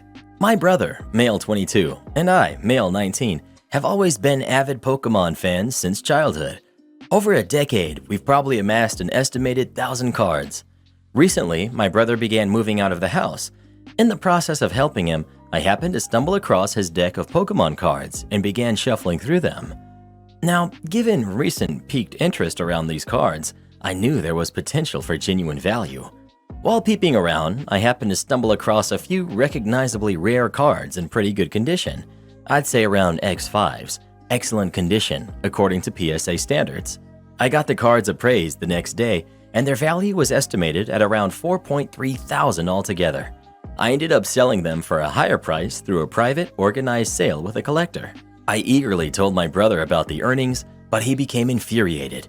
He says I'm the jerk for refusing to give him the full value worth of the cards. I told him without me, they never would have even seen the light of day. I tried negotiating, giving him a cut of the profits, but he refused to even consider it. Now for the past few days, he's been sulking around the house, refusing to even acknowledge my presence. It's bad timing. My brother is leaving in a few days, and I don't want to end on bad terms with him. So, am I the jerk? Key details. My brother and I are extremely close. It is likely that those cards are both a combination of mine and his. I only request a cut of the payment, as I'm the one who put in the effort to find the cards and appraise them. You're the jerk and a criminal. All of the money is his. What you're doing is theft. Felony theft at that. You're the jerk. You stole something that you agree belonged to him, valued it, and illegally stole it. Selling anything that isn't yours just because it has a high sale value is not acceptable, especially if you plan to keep the proceeds for yourself. You don't have the right to sell them or the money just because you put in the effort to appraise and sell them. Not even to ask his brother first before selling them. What if, even though they were buried away, they had some sentimental value and you just sold them without asking? Now they're just gone and no chance of getting them back, because doubt some collector will part with them now. Not the jerk. Your brother should be thanking you for getting rid of that crap, to be honest. I've seen so many guys who are in their 20s and 30s and still into their Pokemon, Nintendo, anime, and all this other stuff that is made for kids. Being obsessed with that junk into your adulthood will stunt your mind, development, and growth. I've had tons of friends over the years, and any of them who were into that crap into adulthood never made it anywhere. Myself and all of my friends who actually have decent lives, we don't want anything to do with that kind of garbage. This reminds me of my cousin who constantly complains that women don't like him. Well, gee, maybe it's because you're obsessed with anime, Nintendo, and stupid magic fantasy cards. You really think you're the kind of guy that a woman will want? It really is sad how many guys play video games past the age of 18. They never get anywhere in life, but to be honest, it's completely their own fault. Speaking of Pokemon, who's your favorite Pokemon of all time? Please let us know in the comments. I always thought Reshiram was pretty cool. A compiled list of irritating things customers commonly do. This is a list I've created over time while working in a restaurant. It includes all of the most common complaints I hear from servers talking about their customers, and honestly has been quite entertaining to make. Here we go. Parents asking you to wait for their kid to say thank you. I don't have all day. Train your dog, Rebecca. This applies to people who expect me to wait around a good 3 to 6 minutes. Customers who say they're ready to order so that you stay at the table, then make you stand there for approximately 7 business days. When they bring you into the argument about who's taking the bill, I'll tip more. You probably both won't. When they seat themselves, bonus points if it's a reserved table on a busy night. When they complain that their well-done steaks haven't come out within 8 minutes of them ordering. Customers who ask you for something multiple times when you haven't even left the table. Yes, I remember that ketchup you asked for 4 seconds ago. Yes, your appetizer is on its way, like I said. I cannot just spawn it into existence before I step away. Customers who ask you for something and then ask the next server they see for the same thing within 60 seconds. When they ask if you can make their food fast because they're in a hurry. Don't go out to eat 20 minutes before a concert on a Saturday night. I don't know. When they hand you the gift card and a credit card at the same time and say, run the gift card first. No crap. I was planning on running the card first and trashing the gift card. Parents who allow their kids free range of the restaurant as if it were a daycare. If I accidentally run into little Timmy and I spill all my drinks, you're buying the tab. Customers who act like they're your best friend and you're the best server they ever had, then stiff you. Tipping with kindness. Customers who ask you to turn the AC down. Yes, ma'am. Let me call corporate for you really quick. Split tabs in a large group. If all 10 of you have 10 separate cards, then I'm sure you have Zelle and can send money to a friend. If you don't trust your friends, then maybe don't go out to eat in a large party with them. Customers who claim they have an allergy just because they really don't like something. I make sure to tell them it'll take extra long since we have to decontaminate the whole space, then see how they really feel about that allergy. When a new server doesn't understand seat numbers and you have to auction off, but no one remembers what they got or cares to listen. So you're standing there with food for 5 minutes. When customers just straight up ignore you. If I get to the table and they don't even look up, I walk away. It's basic respect. I'll come back when you're ready to place your drink order and get started, because you clearly are not ready right now. When you already gave them something they asked for, but they're too distracted to have seen it, so they get irritated and ask again. It's sitting right there. Customers who decide to wave their arms around or snap for your attention. If you can't use your words, I can't use mine. I guess we'll be miming at each other for the rest of the night. When they ask for things one by one every time you get back to the table, that's when you start taking a long time. So next time you come back, they have time to think about everything they need and list it out. When they modify dishes and don't like the modifications, I always warn them if it's weird, and no, I won't take it off the check because you specifically asked for it. Customers who ask 20 questions about things that are all clearly listed on the menu. If you need to know the 10 ingredients in the salad, it's actually all listed right there. Edit. I'd like to add, for all the non-servers who got offended by this list, this is my internal thoughts. I feel like you seem to forget this. I don't go to a table and treat them like jerks, I just deal with it. Maybe you are the golden egg in a field of rotten ones and you actually will tip more. Hurrah, props to you. But when you work a job every single day and you get the same results from the same situations, you can begin to categorize certain things internally and have a general expectation of how they will play out. Thanks for your feedback. Am I the jerk for refusing to choose between my daughters? Husband and I have 2 daughters, Erica, who's 23, and Sarah, who's 25. Much to my disappointment, they've never gotten along. Even as kids, they were always fighting. I had always hoped they would grow out of it, but it just never happened. I've tried very hard to encourage them to grow together, as it was always my wish for them to be best friends and take care of each other when I'm gone. Nothing worked, and they seemed bent on hating each other. Some backstory. When Sarah moved out for college, she stopped talking to Erica entirely. This seemed really harsh to me, and I told her that. During this time, I grew closer with Erica as she was still at home, and Sarah seemed to want nothing to do with us. We were both hurt by Sarah's actions. When Erica went to college, Sarah seemed to make an effort to get along with her, and I was really excited. But something happened. Sarah said that Erica was bullying her and blocked her on her phone. Erica told me that Sarah had blocked her, so I texted Sarah demanding to know why. Sarah said that Erica was name-calling and blowing up her phone. I told Sarah she needed to get over it because family is family and you can't just block family for no reason. It seemed very immature to me and I was very annoyed. It's been about 2 years and Sarah hasn't had a relationship with Erica since.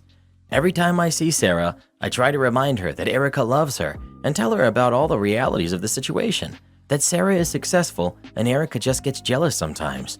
Sarah always seems really upset when I bring up Erica and gets moody. Sarah is now getting married. At Sarah's engagement party, to which Erica was not invited, which really disappointed me, I told Sarah that Erica was happy for her, but it was hard for her, having her sister be successful like this. Sarah seemed annoyed and brushed me off. Since the party, I've been trying to get a straight answer from Sarah as to whether Erica is invited to the wedding. I brought it up a few times when Sarah was talking about the wedding and she ignored me.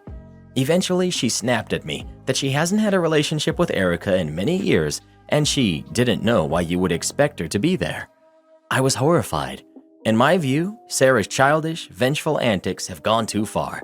You just don't treat family like this. Not inviting them to your wedding? My heart is broken as I want them to take care of each other and I still don't know why they refuse to do so. I want nothing to do with the wedding at this point. I'll attend, but I have no desire to help a daughter who treats family like this.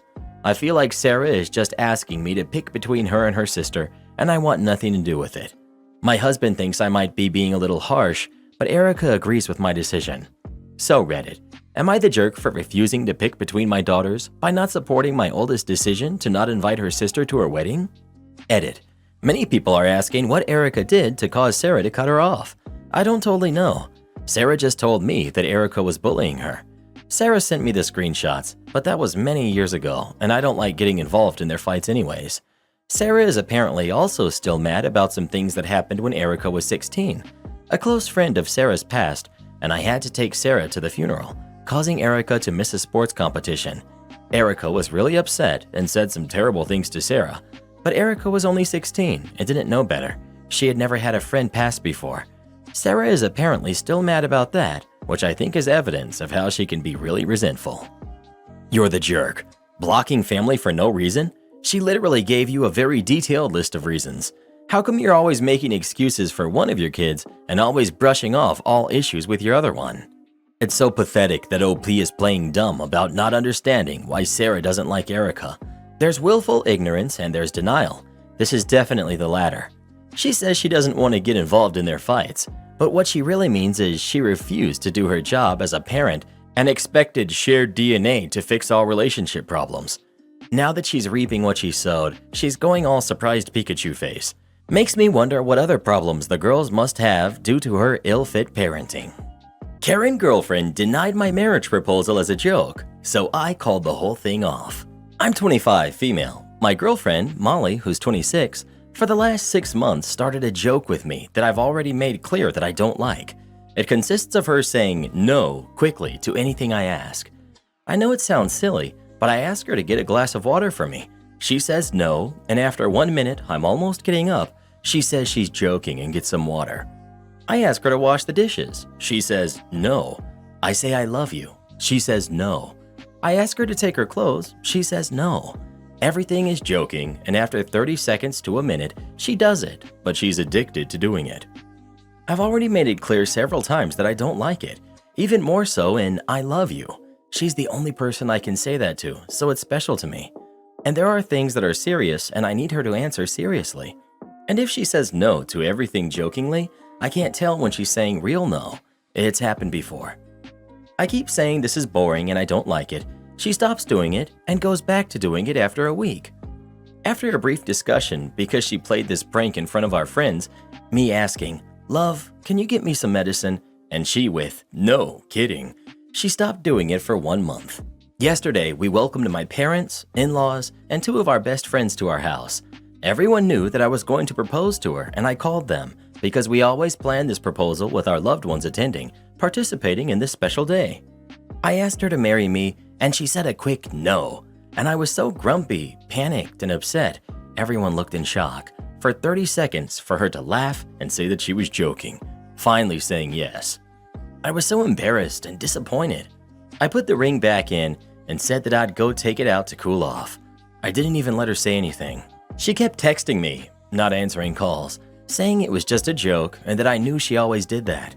She said that I left a difficult situation in the house because it was very clear that I had given up on proposing and did in front of my parents and in-laws.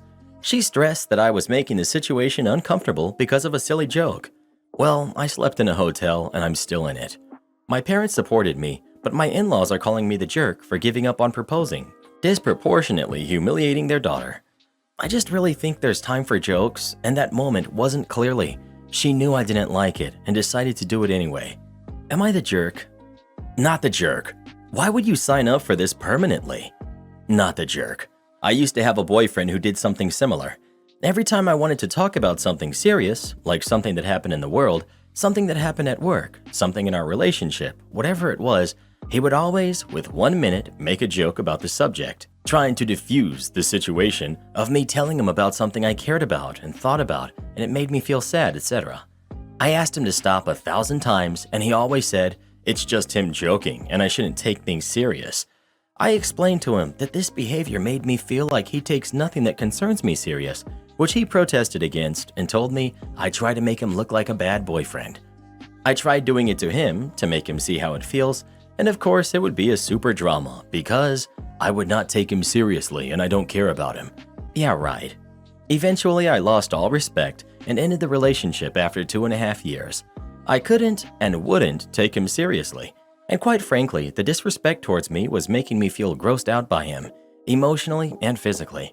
Of course, he complained, did not see this coming, why did I never say anything, etc. Not the jerk. And seriously, overthink this whole relationship. Girlfriend will not change. Girlfriend does not respect your boundaries and feelings. She has shown you who she is, believe her.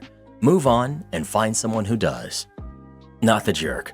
Your girlfriend just learned a much needed lesson on why you don't joke and say no when you mean yes. And you're not making the situation uncomfortable because of a silly joke. She is. She knew you don't like it, and honestly, who would?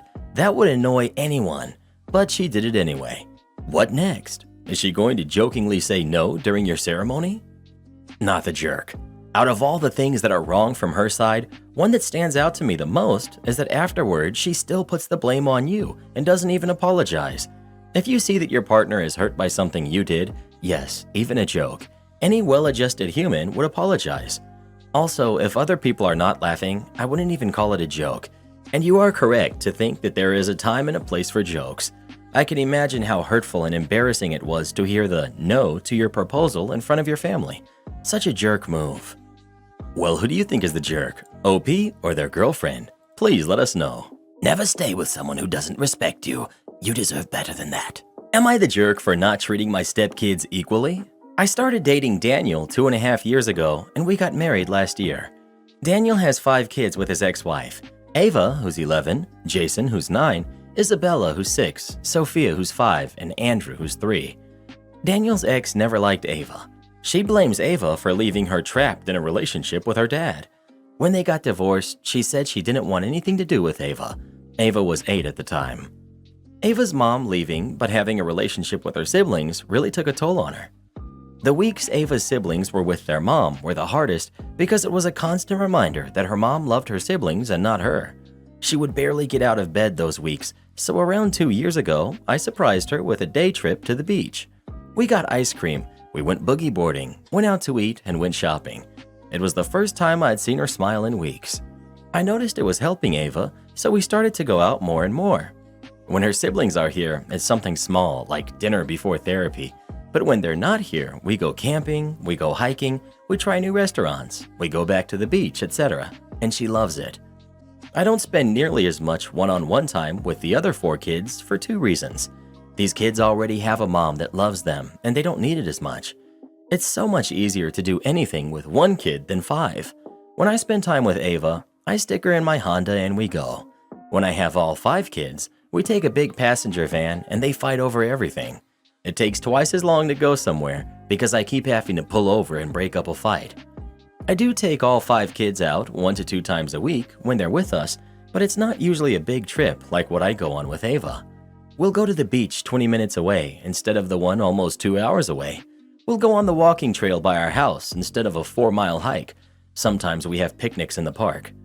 The big thing this summer is the amusement park. I'll take all of the kids with their dad or their nanny.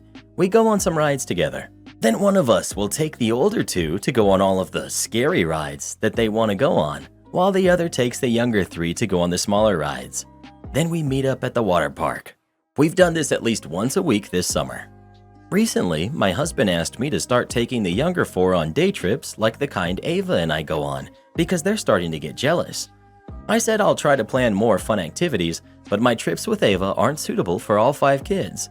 He said I should try to treat the kids equally and either not take Ava or take everybody. I said I will when he takes all 5 kids camping or on a 5-mile hike by himself. He called me a bad stepmom, so I wanted to know if I was the jerk. Not the jerk. Why doesn't their father do as much for his kids as you do?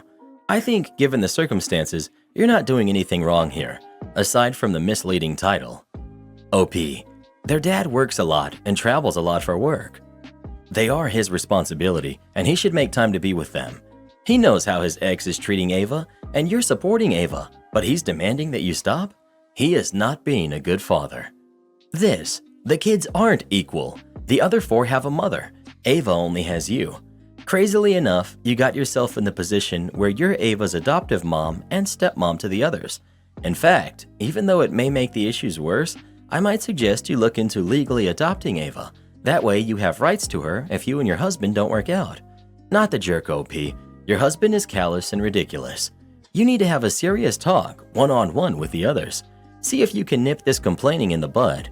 If he's telling the truth and this isn't originating with the ex as another way to mess with Ava. This is great advice. You and Ava are forming a very strong bond and adopting her makes sense. Plus, adoption protects her from being ripped away from another important caregiver in the event of a separation or divorce. Well, what do you think? Should OP only take the kids on a trip if all of them can go or not? Please let us know. Taking 5 kids out on a trip? I think that'd be enough to make my head explode. Am I the jerk for charging an 8-year-old rent? I really don't think I'm the jerk, but hear me out. He gets an allowance every week. This is for helping with the dishes, cleaning his room, and being tidy. Nothing crazy. His allowance is $25, so $100 a month. However, I want to charge the boy $20 a month for living expenses, leaving him $80. His mother thinks there's something wrong with this and that he's young, so his money should be his. My intention is to teach him about money management, as that's something that's very important to me. I have not thought about consequences if he can't pay the rent. There likely wouldn't be any. I'm available for any additional info. Edit. I am the stepfather. I can increase his allowance, but I don't think that's what makes me the jerk. I'm working, but I'll thoroughly look through the responses. I appreciate the feedback. Edit 2. Off of work now. Alright, I'm the jerk. I'm going to give the kid an allowance as I planned anyway. He can save for big purchases for himself, and we can talk about the fun stuff when he's older. I have a savings account for him already that I put money into. I appreciate the caring Redditors messaging me about calling the authorities and asking for my information. I'm glad to know you care, but that won't be necessary. I had a bad idea. I thought it was fun and everyone would win. I would like to thank you all, and I hope that you have a wonderful end to your Wednesday. The vitriol is really strong here. For clarity, father's out of the picture. I'm not stealing from his mother, and I'm providing the allowance. Besides, I've already changed my mind. Wife will have a good time reading this when she gets home. Edit 5. You are all correct in that I didn't think of the implications of taking from my son and the emotional damage that could cause or anxiety within him. That's the last thing I want. Edit. She knew I was the jerk, but feels like I set myself up for failure with this post. She's laughed until she cried, so thank you for that. Yes, this was a real idea I had and a real conversation I had with my spouse. That's not plural. I wasn't pushing anything. And clearly, there wasn't foresight in it. I hope all the parents here can learn from the comments, because truthfully, I feel like we're all just winging raising kids, and no one knows for sure what's in their best interest sometimes. There's more than one way to cook an egg, so to speak.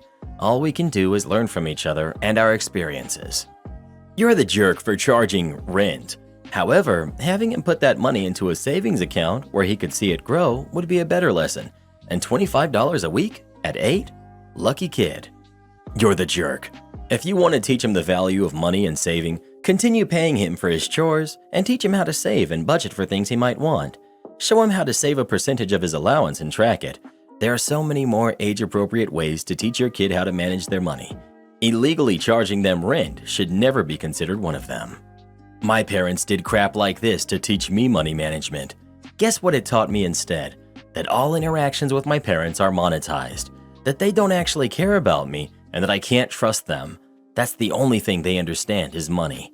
My father is now passed, and I barely talked to him when he was sick. I essentially do not speak to my mother. She only initiates conversations with me at this point about, shocker, money. You would be the jerk.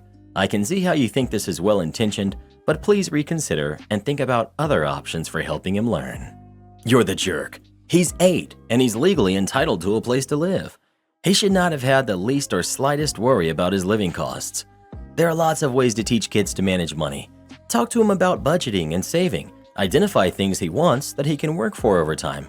Have age-appropriate discussions of how you manage household income and expenses. Absolutely do not charge kids rent. ETA. One way to teach kids to manage money is to not give an 8-year-old $100 a month. I don't know what your expectations are on that $100. That may mean you pay directly for more school lunches, day camp field trips, etc. Well, what do you think? Would OP be the jerk for charging his 8-year-old rent or not? Please let us know. I made $5 a week when I was little if I did my chores. What about you? Please tell us in the comments. If that's what you really want, Karen. Once upon a time, I was working a seasonal retail job at a craft store chain. It's important to note that for the purposes of their sales, lighted tree toppers, lighted decorations, string lights, etc. were all separate categories. On this fateful day, lighted tree toppers were on sale for 30% off. The rest of the lighted decor on that aisle was not. The sales were very clearly marked and the sections designated clearly, as well as the category printed on the package itself. It's even listed on the email that Karen was using to present her coupon. Karen approaches my register with her tree topper. The register recognizes the discounts and applies them automatically in most instances, this being no exception. The 30% applies itself. Your total will be $18.90. Karen then presents her 20% off coupon. I'm sorry, ma'am, this coupon is not applicable to sale items. Those aren't on sale. The lights aren't on sale this week. I show the copy of our sale bulletin on my counter. I apologize for the confusion, ma'am. This actually falls under the tree topper category. You'll see here it's 30% off. I won't be able to apply the coupon, but you will be getting the already discounted sale price. I'm telling you, I don't want any sale. You're going to take my coupon. I should probably mention she was in at least once weekly, yelled about sales and coupons every single time, and then declared she was never coming back, only to be back the following week to do the same. Ma'am, I would have to manually override the sale price and apply the coupon manually as well. Then do it. I'm telling you, it's not on sale, and I'm using my coupon, or I am reporting you. Yes, ma'am, if you insist. I got visual confirmation from my supervisor in the way of a hand signal we used to mean, go ahead.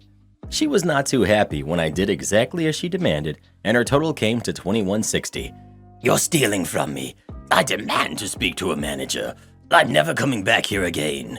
My shift supervisor had been on the next register over the whole time to combat the afternoon rush. That's how she managed to give the visual approval in the moment. She took great joy herself in telling Karen, "You have the exact discounted price you demanded. You can pay for it or leave." "Oh, you're never coming back? Do you promise?" Karen paid her $21.60 with her head hung. She was back next week. Am I the jerk for publicly telling my biological father that if he wanted to act like my dad, then he had until I was 32 to do so? My mother passed a few months after I was born. My biological father, Dan, stayed for the first 6 years of my life, but he ended up remarrying and moving with his new wife across the country. He left me with my grandparents. Dan would, at best, visit every biannually. He would show up in the morning with some treats and video games for me, talk with me about life, then he would be gone after dinner. Dan's visits became less frequent as I got older. I have many memories of my grandparents calling Dan when they thought I was asleep. They would beg Dan to visit me more or bring me with him to Georgia because a boy needs his father. I still adored Dan and saw him as my hero for many years. Dan stopped visiting me after I tried to ruin his marriage with my selfishness. Dan didn't call me to wish me a happy 13th birthday, so I called him over and over, hoping that he just didn't want to wake me up because of the time difference. His wife, Sarah, answered the phone. Sarah was actually a very sweet lady, and I discovered Sarah didn't even know I existed. Dan told Sarah that he had been visiting California on business and how he was childless. Dan screamed at me later, saying how I deliberately tried to ruin his marriage and how selfish I was to always demand his time. After that point, Dan stopped visiting me, and I view him as nothing more than a donor to me. I live a pretty good life. My job is nothing to brag about in terms of being fun, but it's honest work and pays well. My wonderful wife and I have a daughter, Harper, who is the joy of my life. I tried not to think about Dan until I started getting notifications on social media. I did not think Dan had social media. We also have a very generic surname, so I did not worry about us finding each other. Dan left comments on almost all of our posts about Harper, from her last day of second grade to the newborn pictures. His comments all said how beautiful and bright his granddaughter was. I messaged Dan, telling him he has no right to act like Harper's grandfather and to stay away from my family. He replied that Harper was his granddaughter and he gave me life, so I owe him some respect. I warned him again and blocked him. I made a post the other day, and Dan, on his second account, made a comment about how Harper gets her good looks from her grandpa. I replied to Dan that if he wanted to act like my dad, he had until I was 32 to do so, and he has no right to pretend he's some great father and grandfather when he moved across the country and left me with my grandparents at 6. I blocked Dan again. I learned secondhand that Dan is being shamed online and will likely delete his account soon. Family members said I was right about Dan, but calling him out online was not the mature way to handle things. I realized I could have just blocked him, but for me, you don't get to ditch your kid and then swoop in to act like a family man now that it suits you. Am I the jerk? Edit. My wife and I are now setting all of our social media to private. Not the jerk.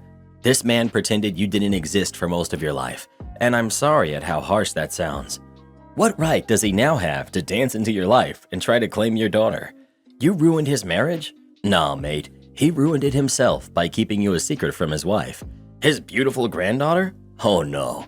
He has no claim on your kids after disowning you. Am I the jerk for cutting someone off financially because they were acting entitled? I, 25 female, have an average paying job, doing body piercings, so earn enough to live off.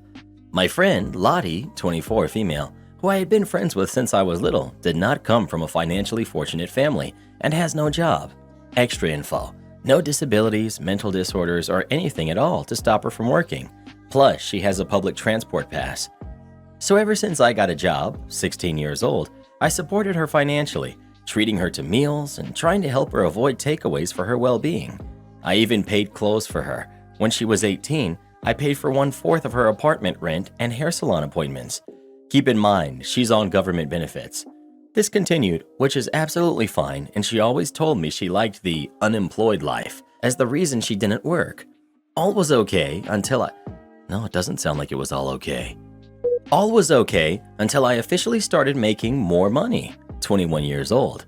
I began treating her to more designer clothes and shoes, but nothing like Gucci or Chanel, as a treat for being a good friend. She began to meet a few friends, whom of which never knew her financial situation, I presume, and would only wear her best designer clothes around them and high heels and jewelry. I was happy she was wearing them confidently. She started to ask me to bring her friends over to my house a lot. I do not know these people, met a few times, but not introduced properly, and I was okay with that as I know she was a bit insecure, until it became every single week. One night, she asked to throw a quiet, casual gathering at my house while I was at my boyfriend's, which I was entirely fine with. Well, what do I come back to? Beer bottles everywhere, my stuff thrown about the place, my cat scared, my clothes ripped, and multiple of my practice-piercing ears ripped. They even made a mess on my bathroom floor. I collected my cats and briefly went to the bedroom, which thank goodness had a lock, whilst waiting for everyone to leave. I heard Lottie and her friend talk. Lottie was talking about how she was grateful that her friends came to her house and that Lottie was making 60,000 pounds a year. She said something along the lines of, "Yes, if you ever need any designer clothes, let me know and I'll buy you some." And that's how I found out all the designer clothes she didn't wear that I bought her were given to her friends, all of whom have jobs. So when everyone left, I was furious. I stormed at her and shouted, "Give me my stuff back and get a job. I will not be supplying for you at all, and I want my stuff back. You're an adult and grown up enough to stop acting like I'm your mummy." She refused to give me my stuff back, so I told her if she didn't give me my stuff back, I would tell her friends about it all. So she obliged and started acting the victim by saying, "But I don't want to work." So I told her to get out, and she did. I spent 3 hours cleaning my place, and 2 weeks later I'm still friends with her, but getting calls from her begging to have money. Everyone in my life thinks I'm a jerk for this update. We aren't friends anymore. Not the jerk. She's a lifelong mooch and not your friend. You have no responsibility for her life and financial situation. You never did. Of course she likes the unemployed life and doesn't want to work. She's getting a free ride off of the government and your hard work.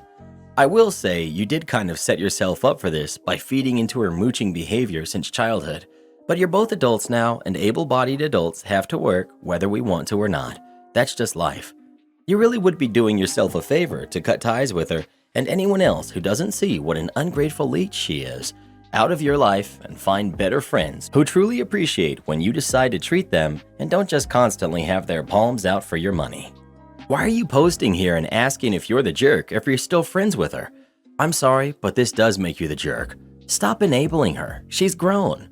Honestly, I don't even understand why you've been supporting her all this time, even after she said, "I just like the unemployed life." That should have been your red flag right there. How did you not know she was taking advantage of you with that statement? OP, you're young and really naive. Please put your foot down and cut this person out completely. Grad student told me to do things their way. So here's the context. Some years ago, I worked at a cruise ship doing souvenir photography. It was my second summer there, and we had a new manager that year that was finishing her master's in photography, standard, not digital. Pay was based on a group split commission, so if the day photographers did terrible but the night photographers did amazing, the day photographers benefited, and vice versa. My first year, the owner stopped by to train us and give us specific instructions on how we should photograph guests and why we should be doing it, and saw an increase in sales as a result of it. The owner has been doing it for years and ran multiple locations, so I just listened and did what I was told. Fast forward to year 2. We have this new manager who had not been trained yet, but only received basic instructions and was told to defer to the returning employees for things she didn't understand. For the first couple of weeks, it was fine. Slow start to the season, so sales of course weren't crazy. Come week 5, when night crews start, I noticed that myself and my only male coworker are both being scheduled for mornings. At first I thought, whatever, free at nights, no big deal. I figured since the new manager was working with a returning employee, things would be okay for commission on the night cruise days. First week of night cruises go by, and I notice I made drastically less than last year for the amount of hours I worked. I checked the sales spreadsheet. Every employee needed to update this at the end of their shift, and noticed that day sales were the same as night sales. I ran up to the ticket office to check the passenger list for the days that ran night cruises, assuming that there's just too many passengers. I ran up to the ticket office to check the passengers list for the days they ran night cruises, assuming there just weren't many passengers. Not only were there way more passengers at night than during the day, but I noticed way more waste. Second week, I have a split shift that overlaps with the manager. She pulls me to the side at the beginning of the shift and explains her expectations for photos.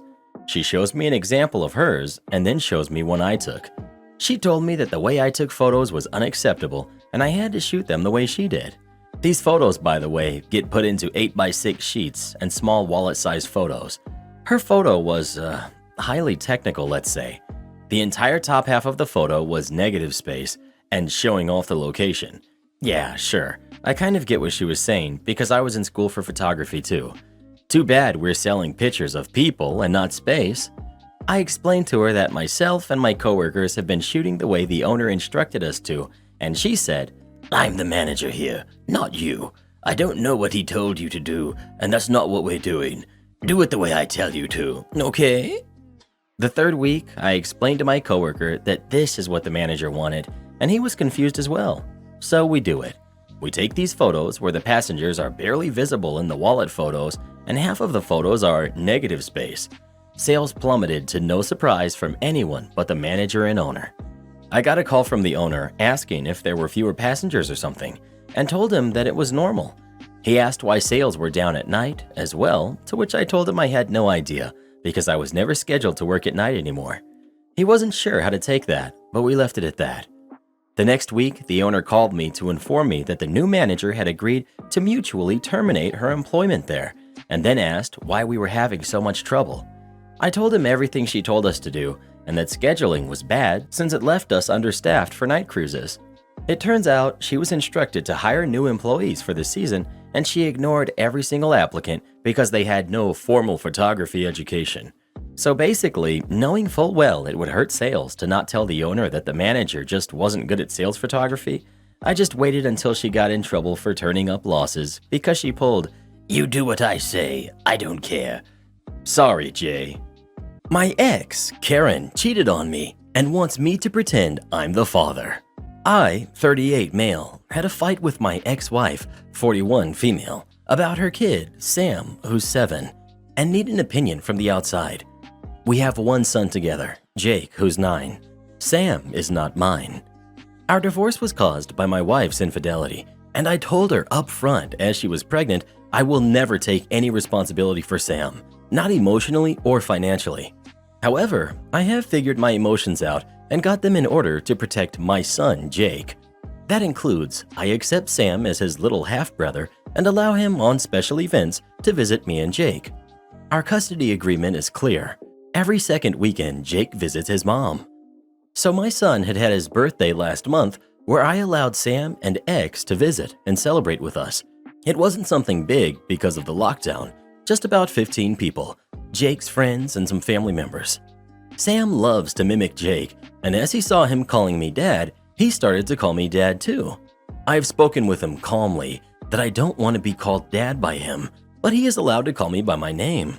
As he had asked why, I explained that he is not my child and I am not his dad. Also, he asked me who his father is, and I responded that I didn't know. He then ran to my ex and asked who his father was. My ex sent him back to ask me. I just told him that his mom doesn't know it either, but I am not his dad, and again, he should call me by my name. However, on this day, nothing happened after my ex tried to pull this crappy move on me. I just ignored it. The problem is, Sam has told this also to his school friends, as the class have played a game where they talk about their family. I have to say that some of the kids there are pure evil. Some of Sam's classmates have started bullying him, calling him names and worse. My ex called me about it, Told her that she has to fight over this with Sam's teacher and the other kids' parents, but it's not my problem. She then started to yell at me on the phone that it was my fault kids are calling him names. I respond that I noticed what she tried to pull at Jake's birthday party, and this actually wouldn't exist if she hadn't had cheated, and told her she should try to find Sam's actual father if she wants a man to take care of her son. X involved our parents in this fight. Now my mom is nagging me over this and sides with my ex. However, I was not gentle with her either when she called me. Notice, my mom wanted a daughter ever since and saw my wife as her first daughter. That's why I'm in low contact with her, because she tried to force me to forgive my ex. Here's why I might be the jerk. My son has picked up on this whole mess and is now mean to his little brother and rejects to play with him and teases him as well. I've actually made an appointment with a therapist to solve this, but I don't think I can solve it on my own. Am I the jerk here? Edit. I can't be the father of Sam, medically impossible. Also, a court-ordered paternity test confirmed that I am not the father. Support our channel by joining as a member today, and we'll give you a shout out in our next video. Or come watch this video next. You won't believe what Karen does in that one.